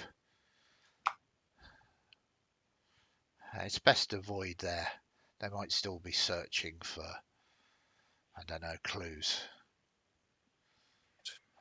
Well, thanks for the heads up.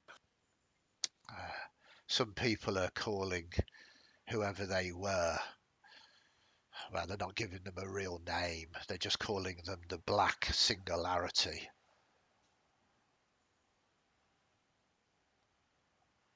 Okay.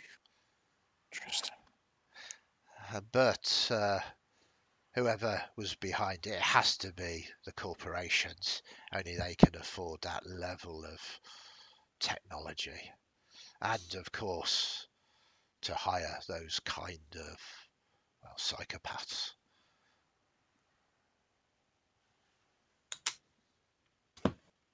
So you have a nice bit of information. The people that you did the heist against.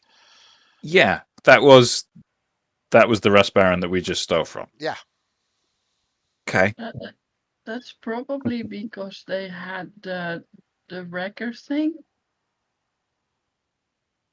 Yeah. At least We it sounds like really need to make sure that no one knows that we have it.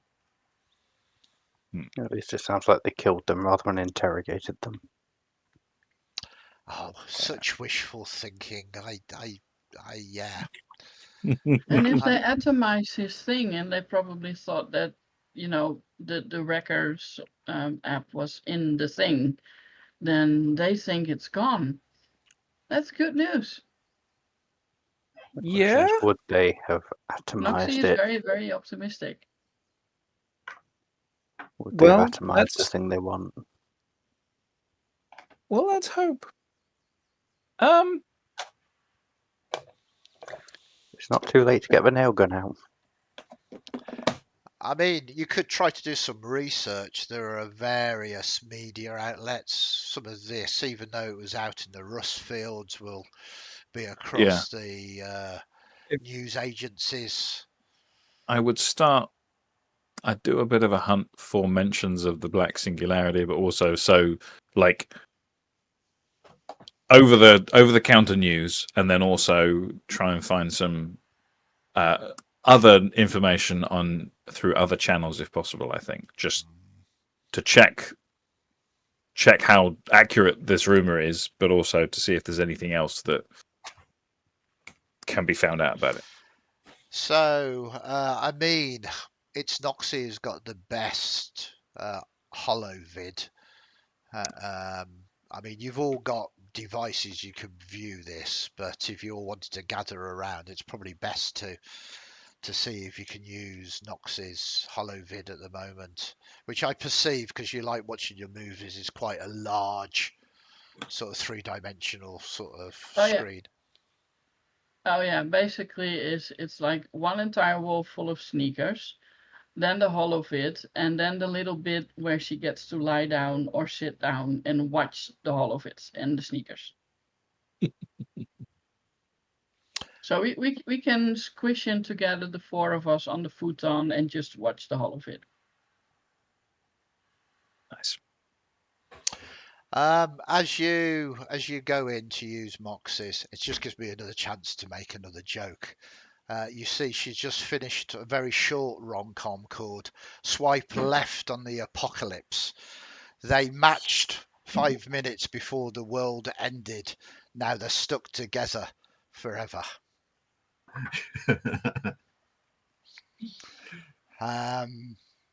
So you come in and you start sort of casting to the screen.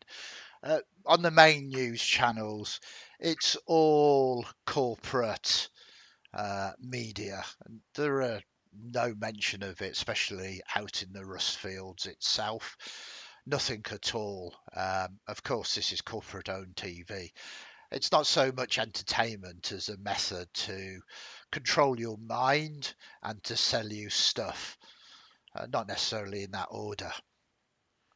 But of course, there are some independent news channels. I mean, you're in a pirate broadcast. You can easily, without rolls, come to a few of those, and the quality is substantially less, quite often being blocked by the corporate entities itself. And you do begin to pick up some information that there was a surgical strike taking out one of the key Rust barons. There are a couple of medias, which are the roving independent broadcasters that fundamentally transmit directly from where they are to live broadcasts. And they are there at the moment, scan it around, and it looks truly horrific. Whatever happened here, whatever happened to them, this was done by professional killers that were without emotion, knew exactly what they were doing, and were most likely cyber enhanced. Also, the gear that they used, as they kind of show you the melted base of operations.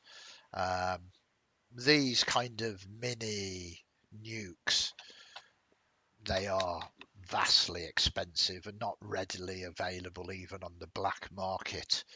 It has created somewhat of a small crater within this area and a rad zone as well, almost as if whoever was behind this wanted to send a message, a big message that you do not steal from us, otherwise this is what happens to you.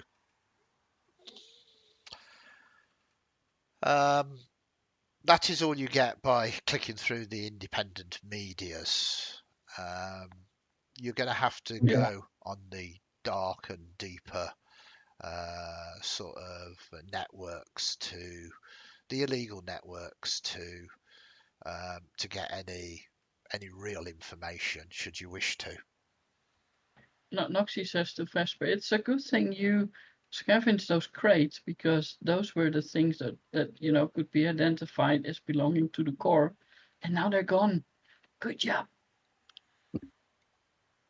Yes, that will definitely be intent.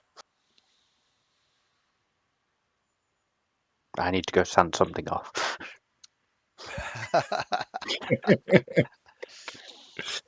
So, Krash, I mean, Noxi, you could possibly do this as well because you have a cyber deck. But do one of you want to try and make a roll to search for chatter rumors on the dark web? Can I give Beamsy advantage? No, absolutely not. I couldn't help him with both of us having a cyber deck and tuning his searches and stuff like that. No. No. I mean, Okay. I don't believe advantage is part of this system. And just because you have a machine doesn't mean that you can use it to help. I mean, you can certainly have your own go, of course. I mean, you could stand over him and start pushing buttons on Krash's cyber deck. I'm sure that would help. Now, if it's a case of one of us gets to roll, then I will pass. It's a case of you have an expert and you are not it. That might sound a little bit that's why I'm harsh, passing. but it is also very, very correct. But I admire your choice, and I do like cooperative play. Okay. So it's just a straight roll because I don't. We've resolved the cyber. So there is there is downsides to this. Obviously, that is a failure. You don't really find any information. That was just a straight 2, wasn't it? Was a straight 2, yeah. I inadvertently order 25,000 socks. Yeah. You. Well, I mean, you're searching, but you're not entirely certain whether you might have left your signature for some of the searches that you've made. Great. Of course, you have glitches. Yeah, I got one left. Okay. That was a real. Yeah, let's do it. I'm going to reroll. I'm Now, a going to reroll. natural one with is my- even worse, just so you are aware. Yeah. Cool. I will reroll that. Go for it. Use my final glitch of the day. Or the thing. Yeah, of the session. That's not a 1, fortunately. I think that is a 7. Not a one. It's a 7, yeah. So it's still a Yeah. fail, I'm guessing, but It it's is. better than that. Okay. I do Good, like good, your actually. it's better. It is better. Could Noxi go like, you must be unfamiliar with the holodeck system. Maybe I should try? Yeah, absolutely. I don't have a problem. This is a knowledge-based roll. Give us a roll. Oh yes, An 8. an 8. That is. Can glitches be used on others, or is it purely your own? I know in Mort Borg, glitches are called boons, and they can be transferred.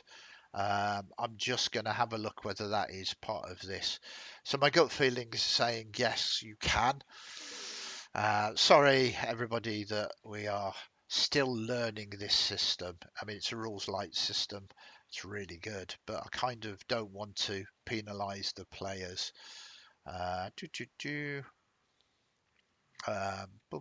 Boom. Sorry about this. Cover crits initiative glitches.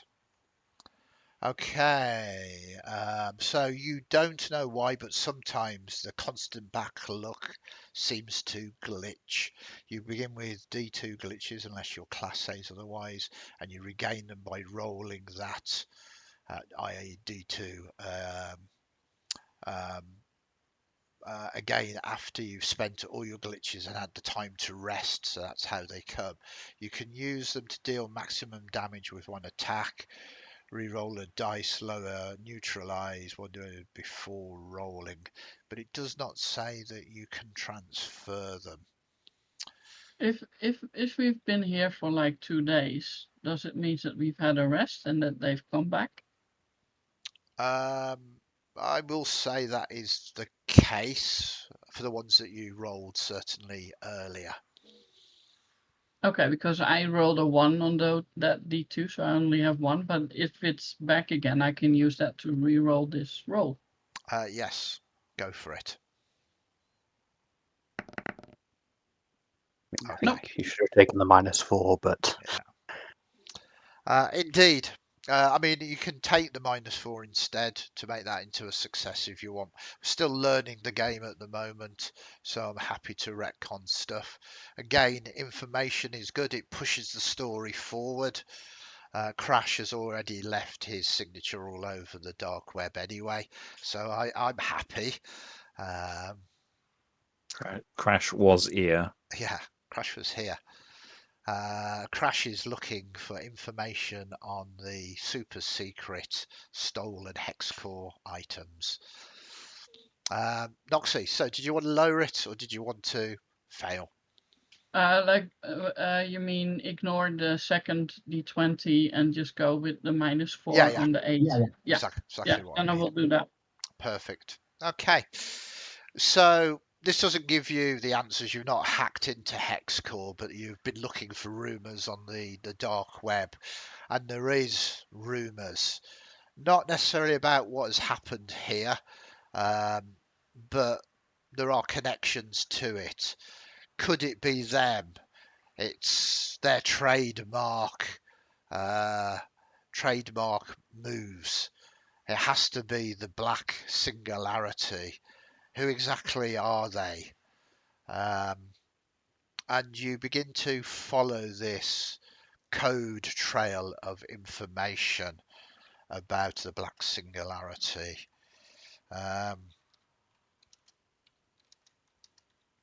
This is what you uncover: 4 rumours about them, or 4-ish. So there is some information that these are not actually corporate killers. They're actually part of the archive's immune system. That maybe somehow corporations fundamentally have a degree of control or coercion over them.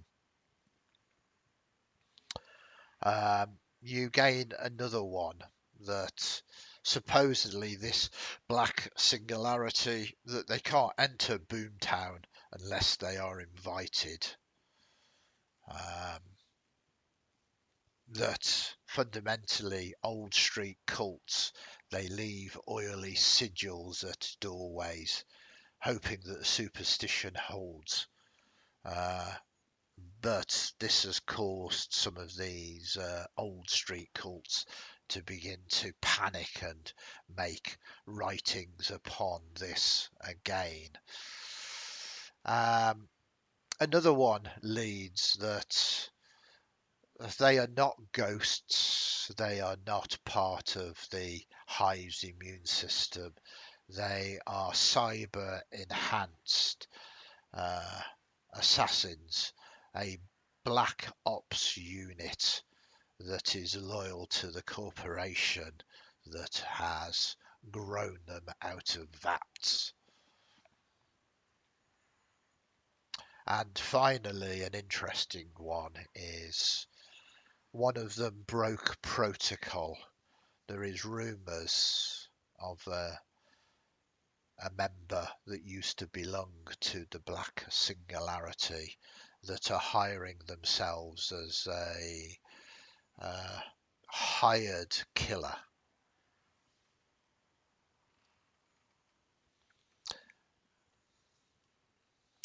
You can call up that data if you want to see if you can locate this individual.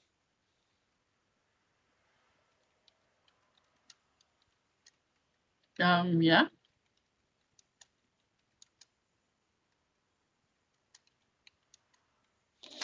Okay.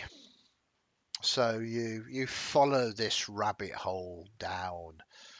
Supposedly there is an entity calling himself Null Thread, and he is hiring himself out as a killer for hire. He says his credentials are that he used to be part of the Black Singularity.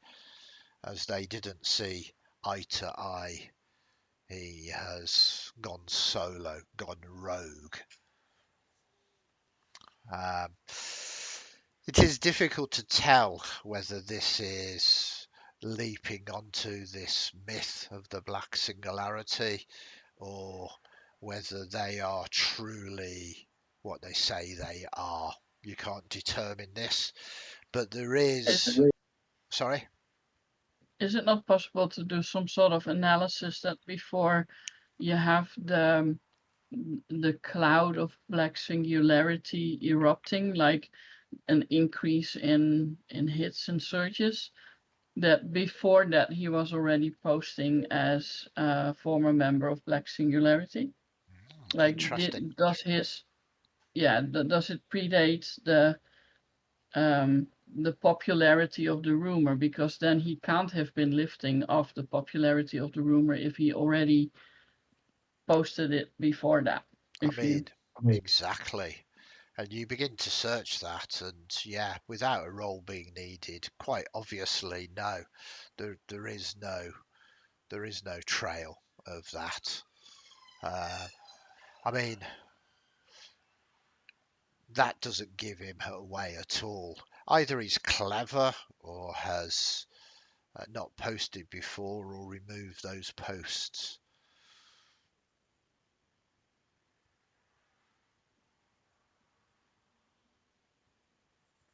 Supposedly, though, looking at this, if you did want to hire him, you can find him at a bar called /no log. This is a run-down bar in the stack, kind of a small dive bar, basically.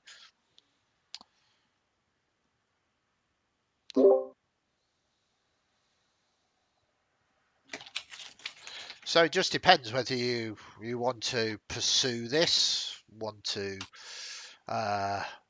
sort of find out more information about this individual, this null thread, or to just hope you keep your heads down and it all goes away.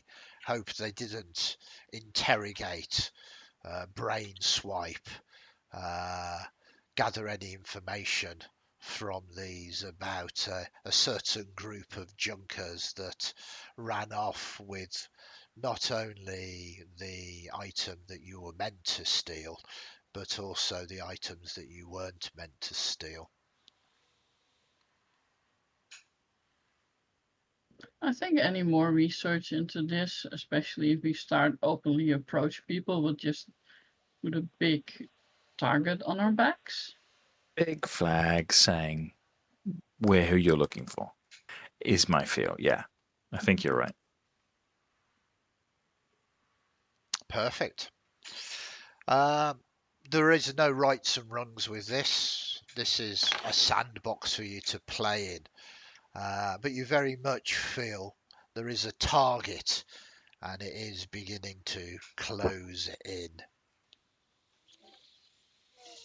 So, you've had your downtimes, you've discovered some information from those downtimes, brought a massive stun hammer.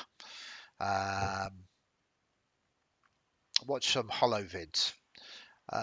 You gather together now, perhaps as you return from the Rustfields crash with this heavy information.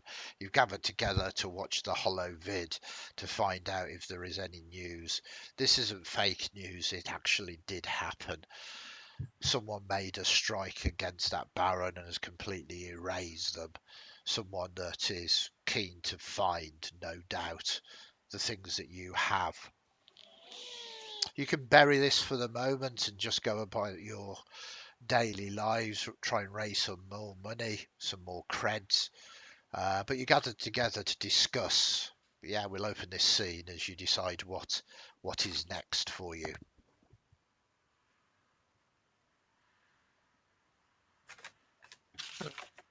Well, I desperately need this recently released new pair of Jordan Nowhere sneakers. So, yeah, what about another job? I mean, they're 1,200 credits, so I don't have enough money now. Greg need money. Krash need money too. Yeah. I don't think there's anybody here that doesn't need money. It's the Always need money. life we lead. No, I think more work is forward. So. I mean, we could just, lay about and do our stuff until the money we have is gone, but I'd rather have, build up a bit more money so I can also, I need to pay this debt back as well. Yeah, Team did I'm say a little that. I'm a little short on my debt.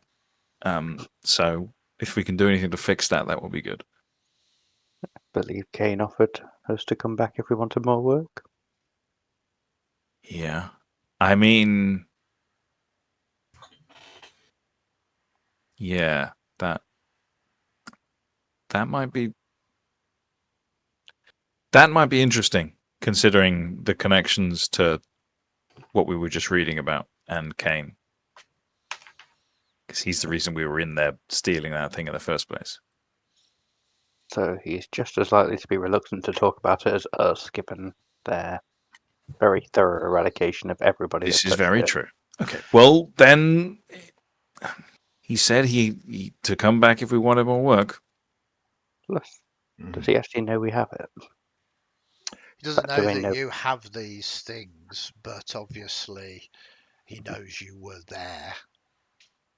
And because we don't know that there was no indication where the pulsating thing was from, was there? Or was there? No. This wasn't from Hexcore. No. Okay. Well, there's plenty of other places to get jobs from as well if you don't particularly want to go back to Kane for the moment, because it once again links you to the heist gone wrong. I think that's my worry. It There's, ties us in. this is a massive place where people want things done. Yeah, let's find another fixer. There's plenty of us in our Rolodex. Okay. Yeah. So this is where we have some fun, because I don't know what your next job is going to be. I mean, realistically, we're going to make a few rolls and this is going to be the job. It might not be tasteful to you, but it is what it is at this moment in time. So you are contacted by, or rather you reach out and this is the person that does it. Well, there's plenty of rolls to be made. So we'll start off with you, Vesper. Give us a D20 roll. Okay. 2. Two. Oh, this is an interesting one. It doesn't have to be yours, but this is a family member. Who would this family member that contacted you for this job? Does anybody have any ideas? I mean, you're the family man, Greg. I've been doing a little bit of thinking while I've been quiet about my family. Yeah. So can I just insert a little bit of flavour in? While digging amongst the records at this radio station, Yeah. found an old copy of Pink Floyd, Atom Heart Mother. Are you familiar with that? Yeah, I am. You know the sleeve. Yeah. Well, Greg's got that, and he's got that cover, and he's pinned it up, and he's written "Mum" on it. All right. Except he spelt it wrong. All right. Mum with an U. Okay. Mum, but spelt wrong. So I don't know. Maybe he's got his M's backwards or upside down or something. I don't know. Doesn't matter. But he spelt wrong. Yeah. But I think that so that's yeah. And the other thing is that's probably not a very good reality. I kind of imagine he probably lives in some like vat tank and is some hideous mutated kind of, thing that breeds meat or something. So he's there. Mum's in a field. Okay. I mean, this doesn't need to be directly a family member as this. You were a band of brothers, weren't you? It can be sort of related like that. If nobody can think of anything appropriate, we can just re-roll. Noxi will have a family that basically turned their backs against her when she started getting nanotech infected. Oh, nice. But it can be like, oh, we're so desperate now. Maybe Noxi has a solution. Okay. And with a like trepidation that they will try and approach her to see if she's actually willing to help. Maybe. Perfect. Shall we create a name, or do you want me to do this elsewhere? We can come up with a name. Oh, Priscilla.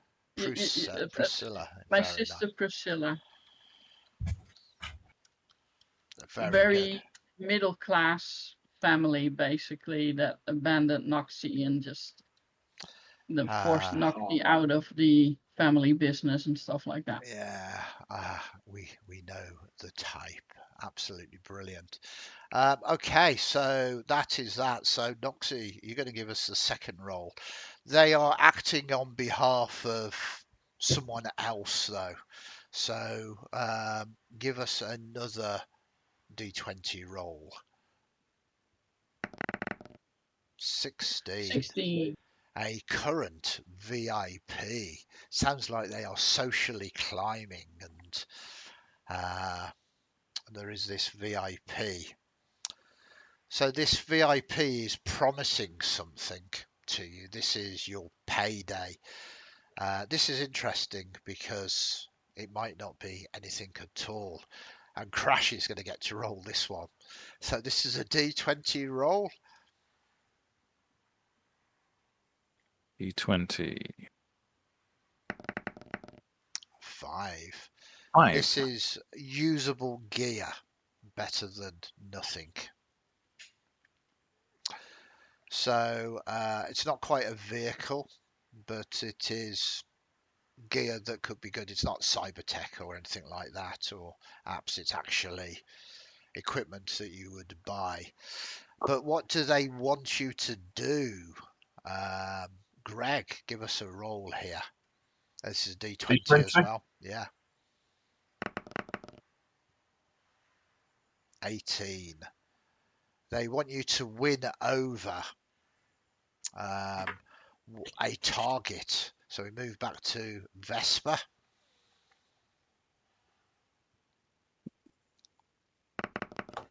11. A highly important video recording, a current VIP celebrity. Wow. We are going here. So basically, at the moment, we have Priscilla, your sister, wants you to win over another VIP on behalf of a VIP. I feel media wars clashing here, and I think Noxi, I think this is definitely feeding back to this rom-com session that you've got. These have got to be rom-com actors. These two rival Yeah. daily rom-com shows that are like Oh, stolen absolutely. the plot of each other or something. Who would have even believed this? But this is what I love about the random tables. Obviously, you're going to get some specific gear for this. So I think, did you just roll that Vesper? Yeah, previously. Yeah. So the location. So where is this deal or something that you need? This is a D20 roll.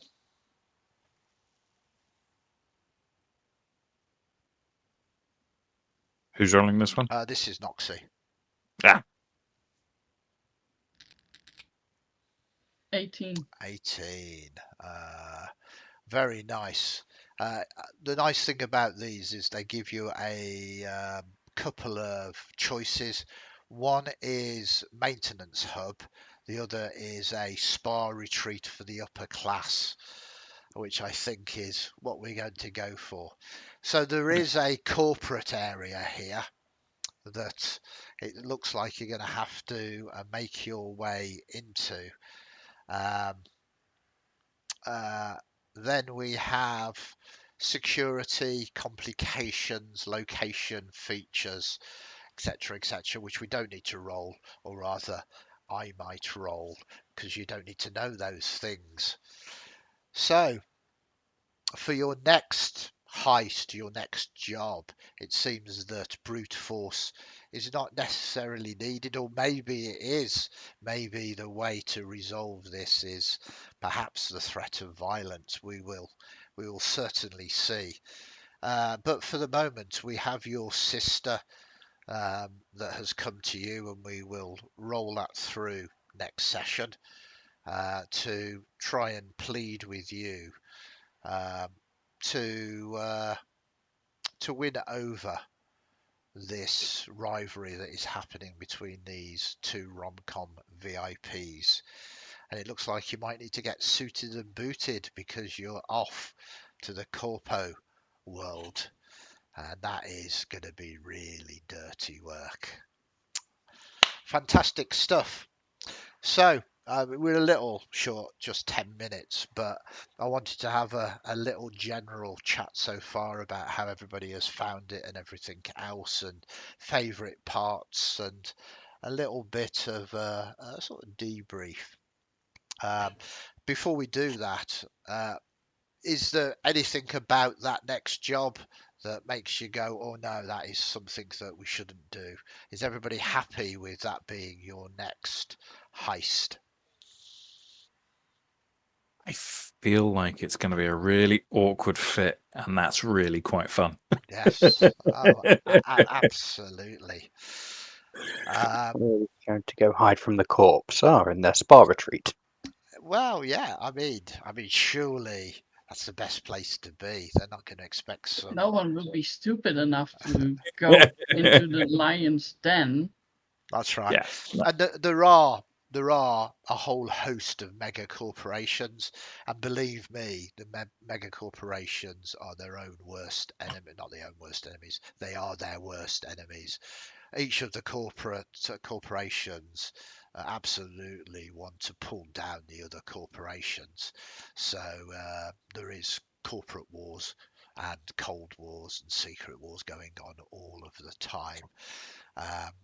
So it's not like you're just walking into HexCore and going, hi, we have these chips. So yeah, I'm super stoked. This is going to be a very nice role play experience, sort of challenge really for you all. I get to do some more rom-com jokes as well, which I'm going to have to really get working on. So with that set then, first and foremost, thank you all for joining us, if you've been viewing, or our cast as well, and for Rhino, who's been in chat as the moderator. Really appreciate you. So what's everybody's thoughts on your first session, episode 1? I'll start off with you, Vesper. Any favourite bits? I mean, you're new to science fiction. Did you find it difficult to get into, or? Certainly not as familiar with it as I prefer to be. It's very different from Swords and Sorcery, but it seems like fun so far. Do enjoy having proficiency in vehicles, just doing a handbrake turn and scattering an entire horde of bikes. That was a classic natural 20. But yeah, no, I like to reward that. I hope you all noticed that I rewarded you and penalised everybody else as they all had to do agility checks. So one person's victory is another person's thrown out of the vehicle and instant death. But a little bit of this, a little bit of that. They were being critical. I think it was well deserved. Yeah. No, it was a fantastic scene, and I kind of could see it. When I role play, I see things like as a movie, and that was very visceral for me. Very, very cool. Same question to you, Natascha. Yeah, I quite like the science fiction settings because it's quite easy to get into for me, since it's usually expanding on technology and actions and social situations that we already have in the normal world. Unlike Sword and Sorcery, which you have to go back to the Middle Ages and add magic to it and stuff like that, which is also good escapism. But for me, this type of role-playing game is quite easy to do, which is also a lot of fun.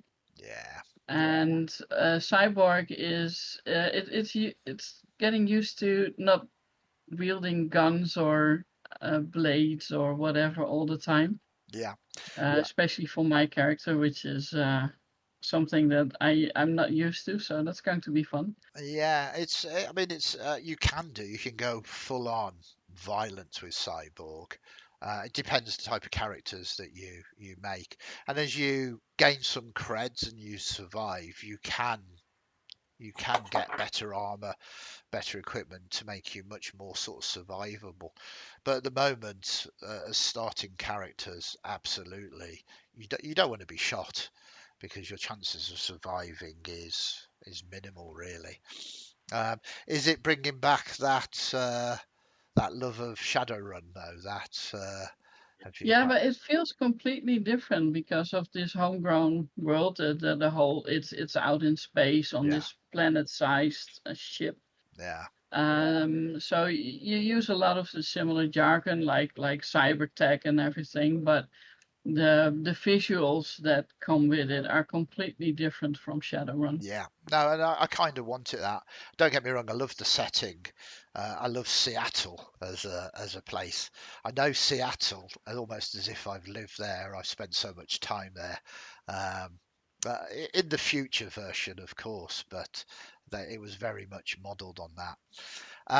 Same question to you, sort of, Matt, really. And how do you think it's shaping up? Are you excited about this Boomtown? Yeah.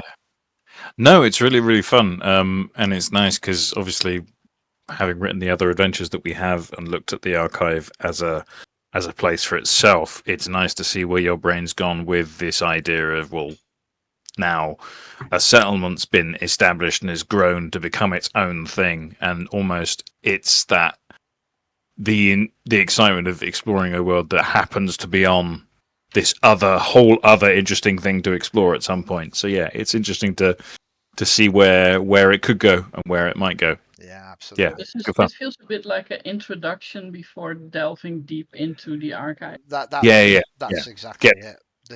Get ourselves together to then, after we've sorted ourselves out, then start to delve deep. Yeah. Fine. And I think it's an analogy, isn't it? Is what we call it. What I was talking to Matt about is that I want Boomtown to feel really big. I didn't want it to be a small sort of mining settlement. I wanted it to be this massive place.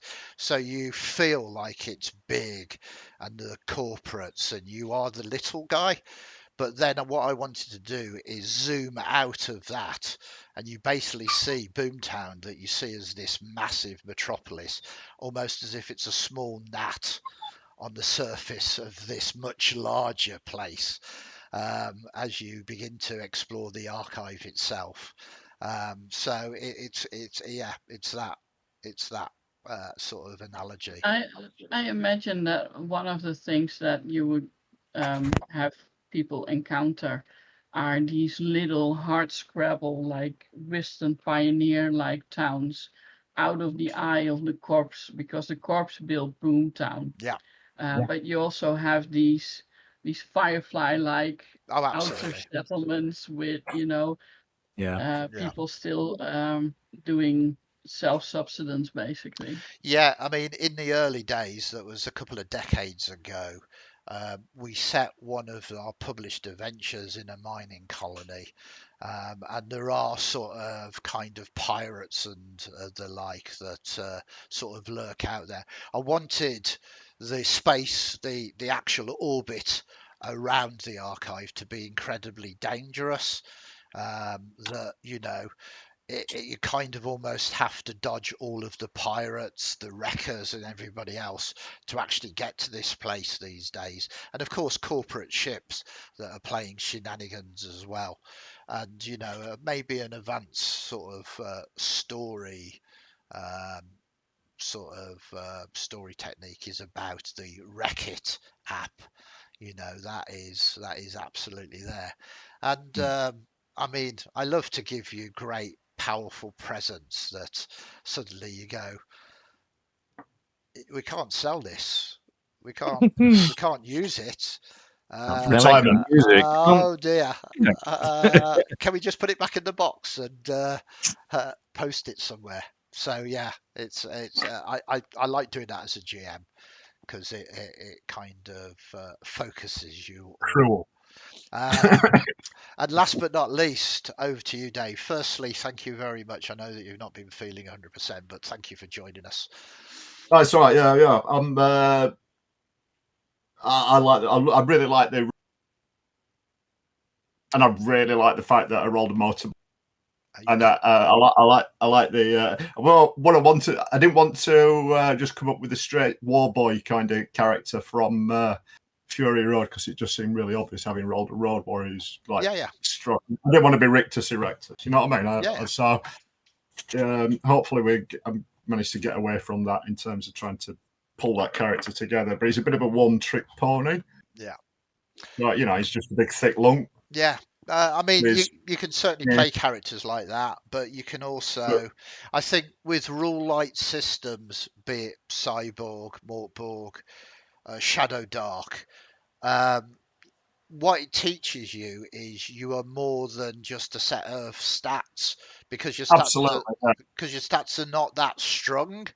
You kind of forget your character sheet and you kind of go, well, I'm going to play this character and I'm just going to do this stuff, and if it works, it works. If it doesn't, it doesn't. And I think that is actually quite liberating.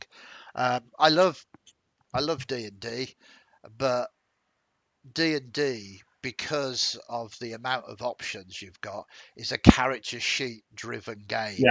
You're constantly looking at your character sheet. You constantly go, what can I do? What can't I do? And I think that is restraining. Yeah. I really like the running a dreadful radio station. Yeah. And he's going to get really into it. He's really into his music and stuff. But it's a very kind of narrow genre of sort of death. I also think the fact of like low intelligence stats in characters, it doesn't make them, like you did the stupid talk as Greg, but it's basically he's half cow. He's half cow. I mean, he's speaking's probably not his. He's not the most articulate. So if you don't like that about the character, it's like low intelligence stats is more like you're slower and you just know less. Yeah. You've been to school less. You haven't been to university. He's definitely not educated in any sense. But I quite like the idea of developing like some sort of fixation on his, because he's got family as his, protect family or whatever it is. So I like the idea of trying to work out where a herd of cows are. Yeah. Absolutely. True family. I mean, the promised land. Are they all lined up in vats of wires and cables and nutrients going into tanks of? Or do they? And in there is a hideous mutated cow with 8 legs, and and a huge floating mass of bovine meat. They could just be running free across golden fields. Oh no, sorry, this is. That's the goal. That's the goal. That's right, absolutely. No, thank you. And again, I didn't know where this was going. I mean, I had certain things, the things that you had in there, but I didn't know you were going to open the crates. You could have even tried to give the crates back to Hexcore. There were lots and lots of things that went. I didn't know that you were not going to succeed on your complications roll. I didn't know you were going to drive through a radioactive set of mists. I didn't. I'd like to point out I failed all my rolls. Yeah. I didn't make a single one of them. And out of that failure, you got infravision. So, sometimes failing can be good.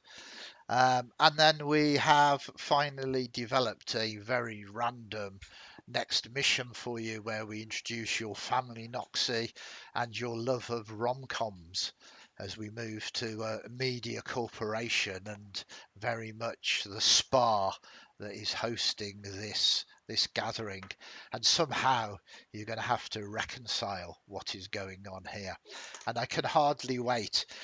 Just a date for your diaries. I believe, hopefully, if everybody is free, that will be Sunday the 3rd of August. Once again, we'll be going live at 1 o'clock.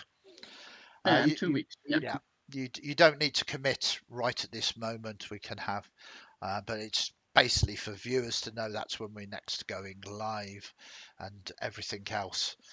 So without further ado, I want to say a big thank you to everybody that has watched and is going to watch this. I hope you genuinely enjoy it. I hope it's gave you some ideas about sci-fi, about Cyborg, about the concept of Boomtown that Matt and myself are developing for a game setting, both for Cyborg and for Shadow Dark Junkers, our sci-fi version. You can join us on Discord. I just need to make that come up in the chat again. For anybody who doesn't understand Twitch, I've discovered that if you put !Discord now, it comes up with a link that tells you our Discord link in chat, so you can connect to that as well. Please, if you can, give us a subscribe and a follow. It just helps everything out, and it gives me that very warm, tingly feeling that I spoke about earlier. But enough of that for now. I think our next stream is going to be next Friday, which is going to be Rhino's stream, which is a narrative solo one. Please check those out either on Twitch or YouTube. That is enough of me. I'm going to let everybody else say goodbye in order, starting with you, Vesper. Thank you very much for running, everyone, and for watching. I really enjoyed my first dip into this. Looking forward to some more. Noxi. Bye. Krash. Thanks, folks. Take it easy. And Greg. No. I love it. And it's a goodbye from me as well. Thank you very much for watching. Catch you on the next one.